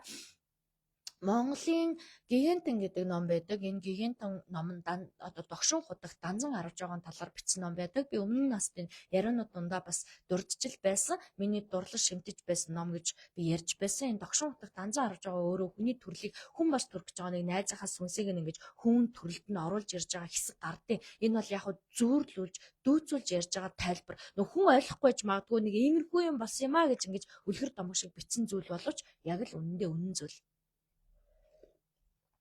Тэрэн дээр юу гардаг вэ гэхээр хүний төрлийг авахд хүн ямар хэцүү зүйлүүдийг туулж ямар олон сонголтууд дундаас тэр хүний төрөл буюу эхийн умаа дотроо орж багтаж шингэдэм бэ гэдгийг харуулдаг байхгүй юу? Харуулдаг буюу тайлбарладаг гэсэн үг л дээ. Ингээд энэ тайлбарыг уншиж байгаа хүн яг ном гэж уншаад үлгэр домог гэж уншвал үлгэрийг сонсогдох байх. Гэхдээ яг ингээд нэрэл бид нар чинь энэ төрөл чухал шүү. Бид нар энэ төрөлтөөгөө ийдэг харьцах ёстой шүү. Хайраар харилцах ёстой шүү. Ерөөсө хөдөлгөөнд оршие. Босъё, хөдлөе, зориг тэмүүлэл тогтоё. Миний өнөөдөр нас хэд гэдэг нь хамаагүй гэд ингээд хөдөлж ээж хайр одоо инэрл энерги минут тутам дэлхийдээ зарцуулж ээж та өөрөө оршин тогтнож байгаа юм байна л да. Юу гэсэн үг вэ гэхээр бид нар тэгээ минут секунд байдаг, дойл байдаг, нарны гэрлийн хурд гэж байдаг те. Энэ бүхэн чи яагаад бий болоод байгаа? Бид нар ямар ч цаг хугацаагүй ингээд амьдраад ах нь яасан те. Төрж жагаад байж байгаа дараа нь ингээд хизээ ч мэдэхгүй өөхөд явах нь яасан. Бүх юм цаг хугацаатай, орон зайтай, минут секундтэй байгаад байна гэдэг нь бүтээлж байгаараа л гэдгийг сануулад байгаа байхгүй юу? Энэ цаг, минут, орон зай, секунд бүрийг бүтээлж байлгахад ашиглаарай. Таны дотор одоо байгаад байгаа буцлаад байгаа эрчүүч энергийг зөв зүйл рүү ашиглаарай. Өөрийгөө ашиглаж сураарай. На хоёр нүдээ те харах гэж байгаа эрэгтэй яагаад хоёр байгаад байгаа? Нэг байх нь яасан. Голдоо нэг нүдтэй байхгүй байсан те. Гэтэл хоёр байна гэдэг нь илүү ихийг харуулах гэдэг байгаа байхгүй юу? Танд илүү ихийг харуулах гэдэг байгаа болохоор илүү ажил хэрэгч байгаасаа, илүү урам зоригтой байгаасаа, илүү хэрч хүчтэй байгаасаа гэсэн учраас бидний нөгөө хардаг таньдаг эрэгтнүүд маань хос байгаад байгаа. Явдаг, тусалдаг, барьдаг, хийдэг, бүтээдэг бүх эрэгтнүүд маань хоёр байгаа зү. Та нар анзаарсан бол гар нэг байхгүй байсан. Нэг байсан бол бид нар юу ч хийж чадахгүй, энэ барилга байшнуудыг барьж чадахгүй байх байлаа шүү дээ. Гэтэл хоёр гар байгаа учраас барьж чадаад байна. Хөл нэг байхгүй байсан. Тэгээд донцоо явж исэн бол бид нар хизээ хүрэх газар очих байсан бэ. Гэтэл хоёр байгаад байна гэдэг нь дэмжлэг байхгүй юу? Юу вэ гэхээр танд тийм их одоо дэлхийн ертөнц танд хайртай учраас хоёроор нь хосоор нь ингэж танд олгоод та минут секунд бүрийг зөв ашиглаарай. Минут секунд бүрд өөртөөгөө ажиллаарай. Амьсгалаа аваад гаргаж явахдаа хүртэл ажиглаарай. Зүгээр нэг битгий амьсгалаарай. Хоосон битгий амьсгалаарай тий. Ухамсаргүй битгий амьсгалаарай. Амьсгалаа аваад гаргах бүрдээ уур уцаараа гаргаарай. Хүнд энергиудээ гаргаарай. Нөгөө гомдлоо гаргаарай. Тэгээд агшин зүрийн минут секунд бүрийг ашиглаж сураарай гэд ингээд биднэрт ийм одоо дэмжлэгүүд өгсөн байна л да. Тэгэхгүй бид нар чинь нэг л юм гонцгой юм байх нь яасан тий. Эсвэл нэг бөөр гэж юм аа. Тэгсэн чи бидний энэ одоо төрөл хүн төрлийн энэ бие бодгаал бидний энэ бие болсон энэ юм гэдэг чи ямар гоё утга учиртай, ямар агуу, ямар гайхалтай гэдэг юм бэ те. Энэ бүхнийг олоод хараад дурлцсан хүн бол өөрийгөө улам илүү тусалж тордд юм байна. Өдөр болгон эрүүл байлгахад, өдөр болгон эрч хүчтэй байлгахад ашиглаад ахаар эрч хүчтэй цаваас сэргэлэн нөгөө цог золбоотой хүнээс чинь бүтээл ундраал гэдэг. Нөгөө бүтээл ундраал ахаар савн дүүрэл гэдэг. Дүүрэл ахаар нөгөө саваа халигд салгиугаа дасгаад бусдтаа түгээгээд байдаг. Бусдтаа түгээгээд ахаар байхаар шинэ мэдлэг, шинэ эрч хүч, шинэ энержи орж ирдэг байх нь энэ шинэ энержи маань бидний дотор одоо үүсэж орж ирээд байгаа биш бидний дотроос ургаж гарч ирээд байгаа маа. Энэ ургаж гарч ирээд байгаа бусдыг өөртөө татах чадрыг бол дотоод гэрлэн бий гэж хэлээд байгаа маа тий. Тэгэхгүй нөгөө л нэг ажил, нөгөө л нэг амьдрал, нөгөө л ахуй дотор, тогоон дотор битээ эргэлт гэж ярьдаг шүү дээ. Харж байгаагаас илүү хар, явж байгаагаас илүү хар. Юмыг 13 багтал гэл ингээл цэцэн цэлмэг дээр юу дээцүүд маань бид нар сургасан байна л да. Тэгэхээр юу гэсэн үг вэ гэхээр бид нар чинь харж байгаагаас илүү харж ээж, хийж байгаагаас илүү хийн, мэдэрж байгаагаас илүү мэдэрдэм байна. Тийм учраас та өөрийн тань дотор бол гэрлэн энерги бүрхүүл байгаа. Энэ энергийг бид нар бүгдөө ашиглана. Ашиглаж чадахын тулд агуулгадж байгаа гэдэгт нь итгэх хэрэгтэй. Миний дотор байгаа гэдэгт нь үнэмших хэрэгтэй. Ингэж үнэмснийхаа дараа цуглуулах хэрэгтэй. Юу гэсэн үг вэ? Хүнд энергиудыг гаргаад хөнгөн энерги болгочих. Юу вэ гэхээр өөрийнхөө биеийг яг одоо та мэдрээд үз. Хүнд мэдрэгдээд байвал за надад уур байгаа юм байна, гомдол байгаа юм байна, өнгөрсөн амьдралын асуудлууд байгаа юм байна. Тийм учраас миний бие хүндэрчихсэн байна гэж ойлгох хэрэгтэй. Та хөнгөрөөд өнөөдөр далавчтай юм шиг нисгээд ингээ сандал дээрээ бүр сууж чадахгүй те. Танд далавч байсан бол нисээ явчмаар тийм хөнгөн байгаа бол та өөртөө ажиллаа сурцсан юм байна, ажиглаад байгаа юм байна, уур уцаараа ажиглаад байгаа юм байна, амьдралаа ажиглаад байгаа юм байна. Гэрэл гэгээтэй болоод байгаа юм байна. Ингээд өөрийгөө мэдрээд байгаа учраас танаас энэ гэрэл энерги ялгараад байгаа юм байна. Тэр гэрэл гэдэг нь хүний нүдэнд заавал харагдах албатай биш. Мэдрэгдэх албатай. Юу вэ гэхээр зарим зүйлийг нүдээр харж чадахгүй зүйлийг мэдрээрэй гэж биднэрт мэдрэмж өгсөн байхгүй юу? Яагаад гэвэл нүд гэдэг зүйл чинь зүгээр чиглүүлээд тэ харж танихад ашиглагдаад байгаа болгож зүн совин биш байхгүй юу? Мэдрэмж биш, сэтгэл биш, зүгээр эрхтэн. Харин мэдрэмж гэдэг зүйл нүднийхээ харж чадахгүй байгаа зүйлийг хараараа гэж танд мэдрэмж өгж байгаа нь та нэг хүнийг хараад нүдээр харсан чинь хичнээн сайхан гоё хүн цэцэн цэлмэг сайхан хувцалцсан тэ гоё мөртлөө мэдрэмж нь хүнд байдаг шүү дээ. Мэдрэмж нь нэг хүүтэн хамт баймааргүй эсвэл ингээд нэг хамт байхаар нэг сонин санагдаад гэ гайхаад нэг сонин болдог те. Тэр мэдрэмж чинь таны мэлмийн нүд бах уу. Нөө сахастраараа хүрд гэсэн үг. Оюуны хүрд гэсэн үг. Энэ оюуны хүрд чи өөрөө таныг нэг юм руу чиглүүлэх урам зориг болж өгдөө. Наадхаа битээ хийгээрээ энийг хийгээрээ гэд мэдрээд байгаа бол энэ хүнтэй битээ уулзаараа тэр хүнтэй уулзаараа гэд мэдрээд байгаа бол таны нүднээс илүү дотор тань одоо юм хязгааргүй ертөнцийг харах мэдрэмж байгаа шүү. Энийгээ битгий зогсоогоорой. Та битгий зөвхөн нүдээр харж байгаа зүйлэл энэ юм байна гэж битгий ойлгоорой те. Мэдрэмж гэж төгсөшгүй, дуусашгүй, зогсошгүй, дундаршгүй гүн нүд байгаа шүү те. Гүн одоо ухаарл, оюунлаг ухаарл, мэдрэмж тийм зүйл байгаа шүү гэдгээ ингэж ойлгох хэрэгтэй байдг юм байна. Ингээд ирэхээр бид нар бүтээлч болох юм байна. Тэгэхээр та ингээд өөрийнхөө энэ төрлийг ойлгосон уу? Та дэлхийн ертөнцийн хамгаалтын гэрлэнд аврахыг бүтээж байгаагаа ойлгосон уу? Та бусад гаригуудаас өөрсдийгөө хамгаалахад нөлөөлж байгаагаа ойлгосон уу? Та дэлхийн хамгаалагч гэдгийг ойлгосон уу? Та өөрийнхөө хамгаалагч нь мөн дэлхийн хамгаалагч нь. Та энэ өөрийнхөө гэрлэн бүрхүүл гэдэг, гэрлэн энерги, гэрлэн бие гэдэг зүйлийг ажилуулж чадахын тулд танд мэдрэмж, сэтгэл, хөдлөл, хайр, хөдөлгөөн хэрэгтэй юм байна шүү. Эсвэргээрээ энэ хүнд энергитэй дарлуулж амьдраад байх юм бол та чи хав хатуу чулуу шиг хөв хөтөнд төмөр шиг хайрдаг, бусдыгаа хатгадаг, бусдандаа тав тухгүй мэдрэмж үзүүлдэг тийм нэг юм бодгал буюу нэг юм амтан болж хувирах нь байна шүү гэдгийг би та нарт өнөөдөр бас сануулъя гэж бодсон. Өөрийнхөө чадварыг ашиглах хэрэгтэй. Таны дотор асар их чадвар байна. Таны нас өнөөдөр хэд юм хүүстэй нь хамаагүй. Настай нь хэд чинь та магадгүй 60 70 гарсан ч гэж болно. Тэгсэн ч гэсэн та дундаршгүй чадвартай. Энэ чадваруудаа өөртөө ашиглахад бий болго. Өөрийгөө ашигла. Өөрийнхөө царайг ашигла. Өөрийнхөө дуу хоолойг ашигла. Өөрийнхөө энержиг ашигла. өөрийнхөө мэдлэгийг ашигла. Ашигла гэдэг байгаа нь бүтээл гарга гэдэг байгаа. Ямар нэг юм хийгээд байгаа. Гэрээ цэвэрлэхэд ашиглаж болж байна. Гэрээ хөгжүүлэхэд ашиглаж болж байна. Бизнесээ хөгжүүлэхэд ашиглаж болж байна. Бизнесээ хөгжүүлэхэд ашиглаж болж байна. Гол нь энэ бүхний чинь ухамсар нь гол зорилго нь өөрөө сайн сайхны төлөө байх ёстой маа. Бусдын сайн сайхны төлөө байх ёстой маа тий. Холбоотой, бусдтайгаа холбоотой байхын төлөө байх ёстой маа. Юу гэсэн үг юм бэ гэхээр та бизнестэй болоод мөнгөтэй болчоод хинт ч ямар ч өглөг буюу өгдөг бол холбоо тасрна шүү дээ тий. Хүмүүс нөгөө ч нөө баяжаад тоохоо ойлцсан одоо айгүй их одоо юмтай болоод бидрийг тоохоо олцсон холбоо тасарна үсттэй. Холбоогоо таслах гэж та хөгждөггүй байхгүй юу? Холбоогоо идэвхжүүлэх гэж, холбоо буюу тойргоо тэлэх гэж та хөгжөд байгаамаа. Та бүх зүйлтэй байсан бол хинт туслах байсан бэ? Хэнийг эдгэх байсан бэ? Хэнийг аврах байсан бэ? Бодож үзээрэй. Тэдгээр хайртай хүмүүсийнхаа төлөө, өөрийнхөө төлөө уучлал гэдэг зүйлийг өөртөө бий болохоор гомдсон гомдлоо одоо мартчихаа тий. Одоо уучлцгаа, угаачгаа, цэвэрлжгээ. Сэтгэл гэдэг чинь угааж болдог штэ. Хүний биеийг ингээд угаагаад цэвэрлж болдог шиг сэтгэлийг угааж болдог. Битгий тэр олон балар эрт дээр үед хүмүүс зэрлэг байхад те хүмүүс цэцэн цэлмэг биш байхад ашиглаж байсан тэр гомдлыг одоо угаачгаа. Одоо дээр үед намайг жоохон байхад надад ийм хүнд зүйл тохиолдсон учраас манай ах намайг ингэсэн учраас их ч ингэсэн учраас ээж амаа ингэсэн учраас би ингэж чадахгүй тэгж чадахгүй нэм учиртай болсон ийм асуудалтай болсон гэд ярьдаг байхгүй хүмүүс. Одоо энийг сэтгэлийн траума гэж яриад байгаа. Сэтгэл зүйн гэмтэл гэж яриад байгаа. Одоо бид нар энэ сэтгэл зүгээ итгэх цаг болсон, эмчлэх цаг болсон, мэдрэмжээ нээх цаг болсон, бие махбодоо сэргээх цаг болсон, гэрлэн биеэ идэвхжүүлэх цаг болсон, хязгааргүй эрдэм мэдгэлгээ ашиглах цаг болсон. Нөгөө л гомдлоо хэдэн мянган жилийн өмнөх гомдлоо яриад байгаад тахын бол та өөрийнхөө амьдралын утга учирыг хүндэтгэж чадахгүй байна гэсэн үг. Гомдож чадаагүй, гомдлоо эдгэж чадаагүй бүх хүмүүсээс аимшигтай хүнд энергиуд гарна. Уур уцаар гарна, бусдыг гомдооно, хамгаална, өөрийгөө хамгаална, дээрэс нь янз бүрийн аимшигтай одоо энэ Холливуудын одуудаас ямар амар юм гардыг те амьдрал ахуй нь яацсан өдөр тутамдаа одоо яадаг хүнийг яаж мансруулад яаж ашиглаад яаж махан биеийн сэтгэл зүрхийг ашигладаг гинөө ингээд нийгэмд энэ мэдээлэл тараад байгаа зү. Тэгэхээр энэ зүйлүүд чинь нөгөө хүмүүс чинь гомцсон гомдлоо эдгэж чадаагүй одоо цэвэрлэж чадаагүй байгаагаас болоод хайрыг өсгөх биш хайрыг бусдаас авах гээд байгаа байхгүй юу. Бусдаас хүчээр булааж авах гээд байна, худалдаж авах гээд байна, зодож авах гээд байна, айлгаж авах гээд байна те.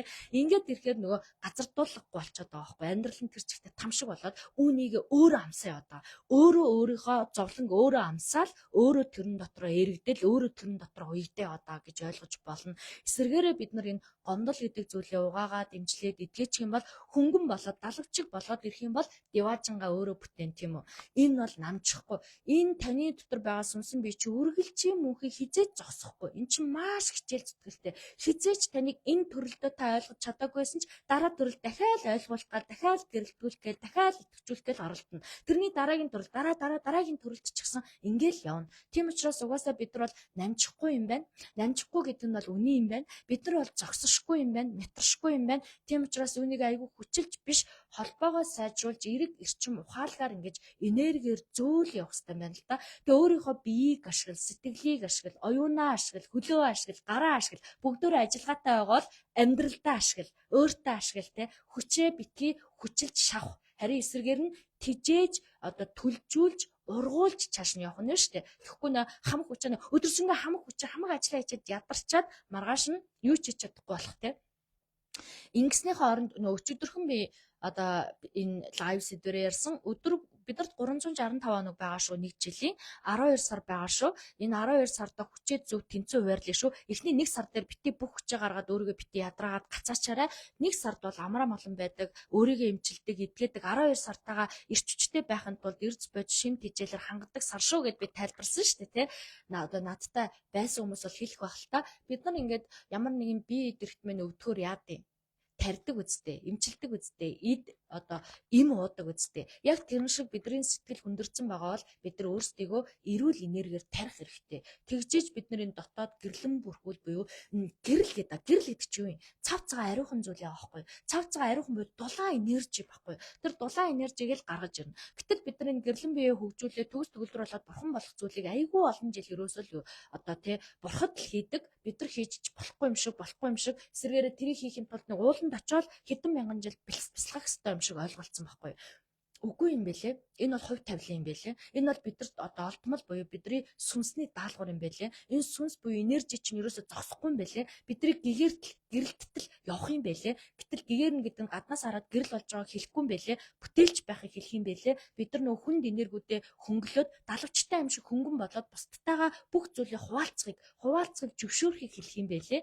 Ийм л зүйлийг хэлэх юм бэлээ. Тэгэхээр бид нар нөгөө замбраагүй байгаа бодлонтой байгаа зүйлүүдээ ажиглаж арчилж өөрчилж шинжилгээс эхлэх юм бэлээ. Тэгэхээр бид нар одоо замбраагүй бодлонтой байгаа зүйлүүдээ зүйлүүд юу дууддаг вэ гэхээр бүтлгүүтлийг дууддаг. Өнөөдөр та бүтлгүүтэй л байна уу? Ажил хийх гэсэн чинь бүтлгүүтэй, эрүүл мэндэн саад болоод, аж амьдрал нь саад болоод, авгаа охин саад болоод байна уу? Тэгвэл та булангартай явж байна. Та бодлаантай явж байна. Бодлаанаа эмэг цэгцтэй болгоод дистралт нь оруулчих юм бол та дарангуулгатгаа болно. Эхнэрээсээ, үр хүүхдээсээ, амьдралаасаа дарангуулгатгаа болоод өөрийнхөө хийх гэсэн зүйлээ хүч дотоод эрхчлөөгөө алж авна. Амьдралаа өөрчлөн. Өөрчлөхөөс айхаа болно. Жижиг шажиг зүйлд сэтгэлээ гундаахаа болно. Нэг хүний нэг хэлсэн ганцхан үгийг насан туршдаа бодоод гомдоод үйлээ сууж идэг тийм хүчгүй, тийм зогсонг байхаа болно гэсэн. Эсвэргээрээ зорилгынхаа араас, алсынхаа харааны араас, нас орогсдынхаа араас, харамсал үйлхийнхаа оронд нас орогсдынхаа араас эдээ будаага өргөөд хүндлэл, хайрынхаа энергийг дээшээ аврал бодуулж явуулчаад өөрийнхөө боломжийг нээгээд явах хэрэгтэй юм байлээ л дээ. Одоо би ч гэсэндээ өөрөө маш олон жил өөрийгөө гацааж явж байсан л да. Маш олон жил өөрийгөө гацаагаал, гомдоол, гуйнаал, өөрийгөө хүнд энергиэр дүүргээл яг тэрийг бол би мэднэ. Хөлж бараг те одоо хитэн килограмм болцсон мэдтгүү. Хөлөөж урагшаага зөөж чадхаа болчдөг. Орноосоо босч чадхаа болчдөг. Тэгээ эмэг замраагүй байдаг байхгүй. Босоод нэг юм хийхээр ханаас эхлэхээ мэдэхгүй. Гэрээ цэвэрлэхээр гэрээ ханаас цэвэрлэхээ мэдэхгүй те. Хогийн шүртгүү аягаан угаахад тэрийгэ цэцэлгүй хогоо аяхуу гэдэг ингээд сонь юм жижигхэн юм дээр хүртэл төрөлдөд байдаг. Та хит их жижиг зүйл дээр төрөлдөж чинь гэдэг нь та тэр чинээний өөрийгөө хумчсан байна гэсэн. Та хит их амьдрал ахуй том зүйлийн араас санаа зовж гин та тэр чигтээ оюун ухаанаа задлж гинэ гэсэн. Орчлон ертөнц галактик бодоод тэ огторгүйг бодоод тэр зүйлийн талаар өөрийгөө оролцож байгаагаа мэдээд энэ өөрчлөлтүүдээ холбоотой гэдгийг ойлгоод хийж байгаа хүнээс бол гэрэл цацрахаас яах юм бэ те. Эрчим энерги дулаан мэдрэгдэхээс яах юм бэ? Хайр инэрлээ тань руу өгж шүү гэхэд халуун энерги орж ирэхээс яах юм бэ? Эн чинь бүтээлч энерги юм чинь. Эн чинь хүчээл зүтгэл чармаалт юм чинь. Эн чинь л амжилт болохоос ш бидний нөгөө нэг одоо нэр алдар эд баялаг мөнгө төгрөг бол амжилт биш байх нь тийм үү. Яг байж болно.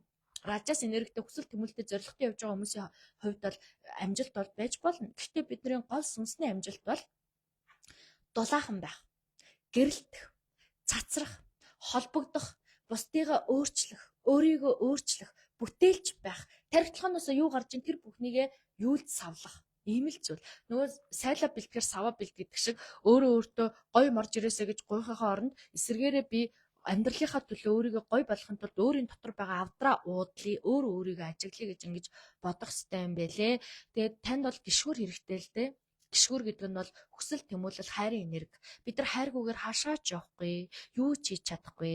Гэрлэн амьдралын гэрлийн энерги асаач чадахгүй, өөрийгөө идэвхжүүлж чадахгүй. Тийм учраас та эхлээд өөрийгөө хайрлцуур, дараа нь бусдыг хайрлцуур, түүний дараа эргэн тойрон орчин хүрээллээ хайрлцуур, орчлын ертөнцөө хайрл, галактик гаригаа хайрл, тэгээд одоо тийм өөр юу хайрлж болохоор байна, өөр юу хайрлж чадхаар байна. Тэр бүхнийгээ хайрлах хэрэгтэй юм байлээ. За тэгээд ингээд энэ зүйлүүдээс хүлээн зөвшөөрж авч байгаа мэдлгүүдээ аваарай. Энэ зүйлүүдэд алхам хийгээрэй, зориг тогтоогоорой, өөрсдөнтэйгээ ажиллаарай. Та өнөөдөр намайг ингээд сонсоод сууж байгаа гэдэг чинь таны даалгавар байхгүй. Таны өг дээдсүүдээс ирээд та сонсох ёстой учраас надтай хамт өнөөдөр цаг хугацааг өнгөрөөгөө сууж байгаа шүү. Та дэлхийн хамгаалагч шүү. Гэр орныхаа хамгаалагч шүү. Өөрийнхөө хамгаалагч шүү тий. Тэг хүнд байгаа энергиуд ингээд байдаг, босч чаддаггүй, санаа тархин мэдээ тухамсарлаад хүлээн зөвшөөрөд байгаа боловч үйлдэл гардаггүй. За тэгвэл юунаас эхлэх вэ? За одоо тэгвэл босно штэ тий. За тэгвэл амьсгалаас эхлэх штэ. Амьсгалаа авч аваад амьсгалаа гаргахдаа энэ хүнд энерги гомдлоо гарга, айцаа гарга, уур уцаар төгшөөрэй гарга, айцаа санаа зовоод байгаа зангилаануудаа гарга. Ингээд суллаад ирэхэд би чи хөнгөрөөд зай гарна гэж би хэлсэн штэ тий. Таны дотор нэг тодорхой орон зай үүснэ. Тэр орон зайд чинь тэнгэрлэг энерги шургалж орж ирээд шин санаа төрнө. Энэ шин санааныхаа араас явахаар бүтээл болчихно. Бүтээлийнхаа араас явахаар шийдэл болно гэд ингээд явдаг бахнэ.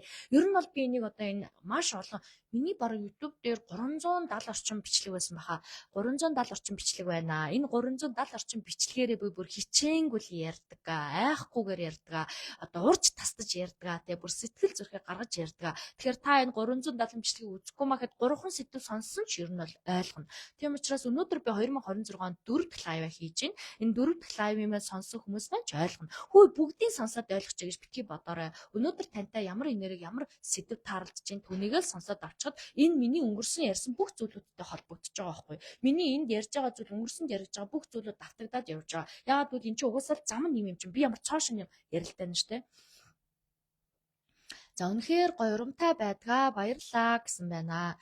За ингээд та нар минь ойлгож авбуу. Гэрлийн энерги гэдэг бол бидний төрмөл энерги шүү. Яцхуур энерги шүү. Бидний дотор үзэнэ өгөгдчихсэн зүйл шүү. Гаднаас хайхгүй шүү. Хаан тэр гэрэл нь байна гэж хайж авахгүй шүү. Тэгэд цагаа алдахгүй шүү. Эсрэгээр нь өөрийнхөө түүхийг судлаа шүү. Өөрийгөө судалж өөртөөгөө танилцсан шүү. Тэгээд тэр хүнд байгаа энергиудыг гаргаад суллаад нэвтршлыг нь хөнгөн болгоод хөнгөн байгаа энергиудыг өөрөө хөгжүүлнэ. Гişгүүр юм шиг те баг багаар алхам алхмаар аажмаар хөгжүүлж одоо сайжруулж гэрэлтүүлж явна. Ингээд гэрэлтэн насцсан хүний хинж зогсооч чадахгүй. Чөтгөр шулан бурхан одоо хинж ирээд урд нь чи боль гэж хэлсэн ч тэр хүн хизээ зогсошгүй, нэтршгүй, цоцошгүй байна. Яагаад гэвэл гэрлээ асаацсан хүн чи яаж унтраахыг хүсэх юм бэ те? Тийм учраас гэрлээ асааж сэтгэл хөдлөл хайр гэдэг зүйлээр дөрөөлж яваарай. Айц төгшөр санаа зовлт гэдэг зүйлийг алхам тутамдаа эдгэж явъя. Тийм учраас би танаасаа гуйя тий. Өнгөрсөн болсон трама миний амьдралын тэр намаа гомдоос энэ гомдоосон гэдэг зүйлээ одоо сайхан шинэ оны шинэ сар дээр угаачгаа тий. Тэрийг сайхан хэрэггүй болтол нь угаагаад амьсгалаараа гаргана уу, бодлороо гаргана уу, нулимсаараа гаргана уу, дасгалаараа гаргана уу, аль нэг нь ашиглаад гаргачих. Тэгээд шинэ өөрийгөө мэдрүүл, шинэ өөрийгөө асаа, өөрийнхөө гэрлийг өөрөө асаа. Уучлаарай би таны өмнөөс ингээд сэтгэл маань ингээд өвдөж байна. Та өнгөрсөнд үдсэн бүх зүйлийг чи өмнөөс би бас харамсаж байна. Би таныг өрөвдөж байна. Гэхдээ одоо хэдүүлээ нэг өрөвдөж суух цаг одоо болсон. Тэгээ өрөвдөөл уйлаа суудаг цаг болсон. Одоо бүгдөө босох хэрэгтэй байна тий. Одоо бүгдөө гэрэлт хэрэгтэй байна. Одоо бид нар гэрлэн энэ гайхалтай бид нар зөндөө боломж байна гэдгийг би танд янз янзаар ярьж өгч штэ. Бид нар энийг угаачих юм бол, цэвэрлэх юм бол, хайрлах юм бол, холбогдчих юм бол, харилцаагаа сайжруулах юм бол ингэж болдог гэд өчнөө бол янзаар хэлээд өгж гин, яриад өгж гин. Бүтлгүүдлээс битгий. Бүтлгүүдэл дотор ч ухаал байгаа. Айц байгаа бол гэрэл байгаа. Харанхуй байгаа бол гэрэл байгаа. Уур байгаа бол гэрэл байгаа л гэж ойлго. Тэгэхээр таны тэр бүх зүйлүүдээ уураа ажиглаж сурах хэрэгтэй. Яагаад би уралч юунд уралч вэ? Тэр дорн шуурж аваад цэвэрлэл. Тэр дорн цэвэрлэл шуурж аваад эмчил. Тэгэхгүй би ууртаа хүн гэдэг насан туршдаа уурлаад уцаалаад гуйнаад үрчигээд ярваагаад яваад ах юм бол та өөрөө л гэмтэн. Сэтгэлээрээ өвдчихсэн, өвчлчихсэн одоо тэрнээс л болж байгаа тий. Та магадгүй яг бидэрт боломж исэн бол тий. Эмнэлэгт ороод өвдөж байгаа бүх хүмүүсээс асууя л та. Одоо та яагаад өвдсөн? За эхлээд таны юу өвдсөн гэж асуун тий. За тэр хүн оншоо хэлэх нь ходоод гэж зүрх нэг юм хэлэх нэ тий.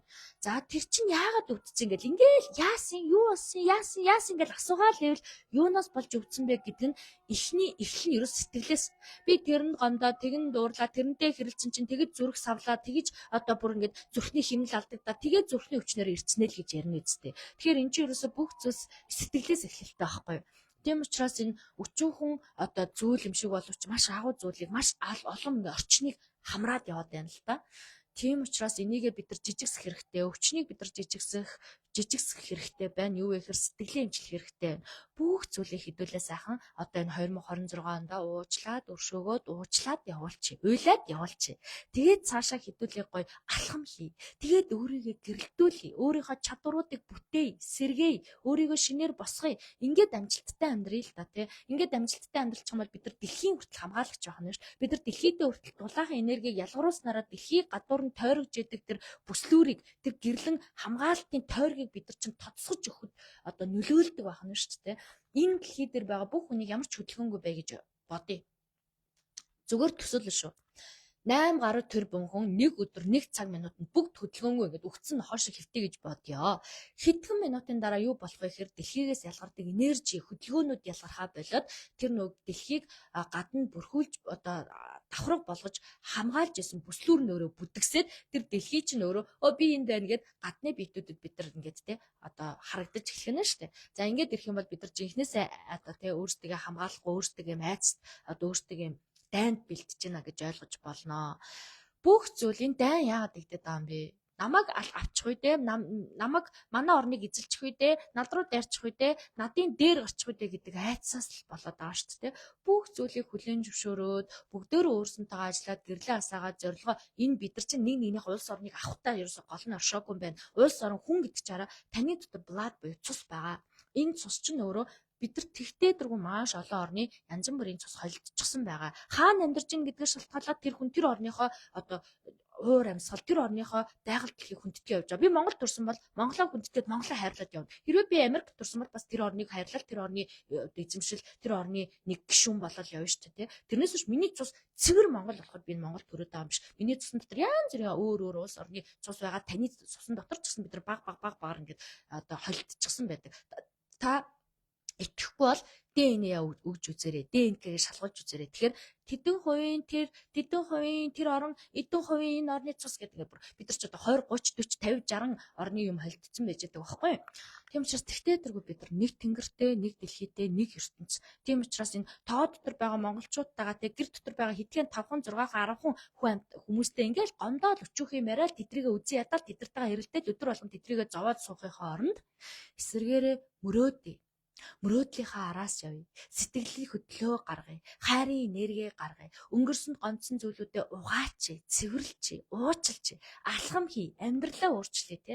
Ийм одоо зориг тэмүүл байж бид нар айдас энерги давж дотоод гэрлийн бие төрмөл хамтдаа турсан тэр гэрлийн биетэйгээ холбогдож, нягтарч, ингэж нэгдэж эхлэх нь байна гэдгийг та нартай өнөөдөр би хэлхийг хүслээ. За хайр шүү. Та минь үнэхээр бүр сэтгэл онгойлгоод бүр гэрэл цацраад байгаа юм шиг боллоо гэсэн байна. За тэнд бас баярлалаа. За ингээд маргааш бямба гараг сайхан амрах, зарим нь л амрах бах, зарим нь магадгүй ажилдаа байх. Би бол маргааш амрна гэж одоо өнөөдөр шүнжэн сууж ажиллаа хийж бүх ажлуудаа сайхан одоо сулж дуусгачаад маргааш нөгөөдөр 2 сайхан гэр бүлдээ цаг зарцуулах гэж байна. Дараа 7 өдрийн хагас бүтсэн амралтын өдрүүдэд би нөгөө үзлэгийн цагаа дандаа ажлын өдрүүдэд өгдөг, даваагаас басан гарагт өгдөг учраас хүмүүс маань ажилдаа байдаг хүмүүс маань үзүүлж чаддаг байхгүй. Тэгээ бид нэг ажилдаа байгаад байна. Амралтын өдөр цаг гаргаач гэсэн учраас би дараа 7 өдрийн амралтын өдрүүдийг үзлэгийн цаг зориулах гэж байгаа учраас энэ 7 өнөөгийнхаа одоо маргааш нөгөөдөр амралтыг сайхан ашиглая гэж бодож байгаа. Ашигланаа, сайхан амраанаа, өөрийгөө жаргаанаа гэдэг шиг өөр хүмүүстэй анхаарал тавинаа, хамтдаа цагийг өнгөрүүлнэ. Бүх юм гоё баланстай тэнцвэртэй байх хэвээр би ирч хүчтэй ээжээс та нартай ирч хүчийг бэлэглэн. Тэгэхгүй өөрийгөө ядраачаад, өөрийгөө өрчүүлчихээд, өөрийгөө ингээд зовоочоод тийм бол зовсон өрчээсэн хүн гарч ирээд юм яриад байна шүү дээ. Тийм учраас би бол бас амралтынхаа балансыг гоё тэнцвэржүүлж сурж байгаа. За тэгээ та нартай баярлаа. Та нар энэ дотоод гэрэл гэдгийг ойлгосноо? Дотоод гэрэл гэдэг нь гаднаас орж ирдгүү байх нэ, дотроос үүсдэг байх нэ. Бид нар хинээс жужиггүй хэрэггүй байх нэ, өөртөө ажиллахад хангалттай байх нэ, тэ. Хүнд энергиудээ хөнгөлий, сэргэжүүлээ, хөнгөн энергиудээ улам илүү хөгжүүлээ, сайжруулъя. Ерөөсөө л ингийн. Би одоо миний энэ лайв үздэг хүн бол айл хэдэн баг гэгэрсэн байгаа. Яагаад гэвэл энэ ч одоо аюулгүй олон талаас нь ярьчихж байгаа байхгүй. Талаас нь ярих бүрдээ бүгдийн дунд нь шингээгээ шигтгээгээд оруулаад дандаа анх ярьсан сэдвтэйгээ ингээд хослоод холбогдоод явж байгаа. Энийг одоо тийм миний бараг нэг 5 лайв үзэл хүмүүсийн бол тархитлах нь онгоохоц болж өгч байгаа. Тийм учраас бол ерөнхийдөө та ойлгоцсон бол сайн байна. Ойлгоцсон бол цаашаа яв. Ойлгож амжаагүй бол дахиад сонс, дахин сонс, дахиад чихэн онгойлго тий. Тэгээд энэ харилцаа холбоо гэдэг зүйлийг эргүүлээд аваарай. Өөрийнхөө дотоод гэрлийн одоо би гэдэг юм байдаг байх нь шүү дээ. Бурхад болж болох боломжтой юм. Заавал бурхан бол гэж шунах хэрэггүй шүү дээ тий. Тэрэндээ гол нь биш байхгүй. Бурхан болно юу болго тэрэндээ гол нь ш.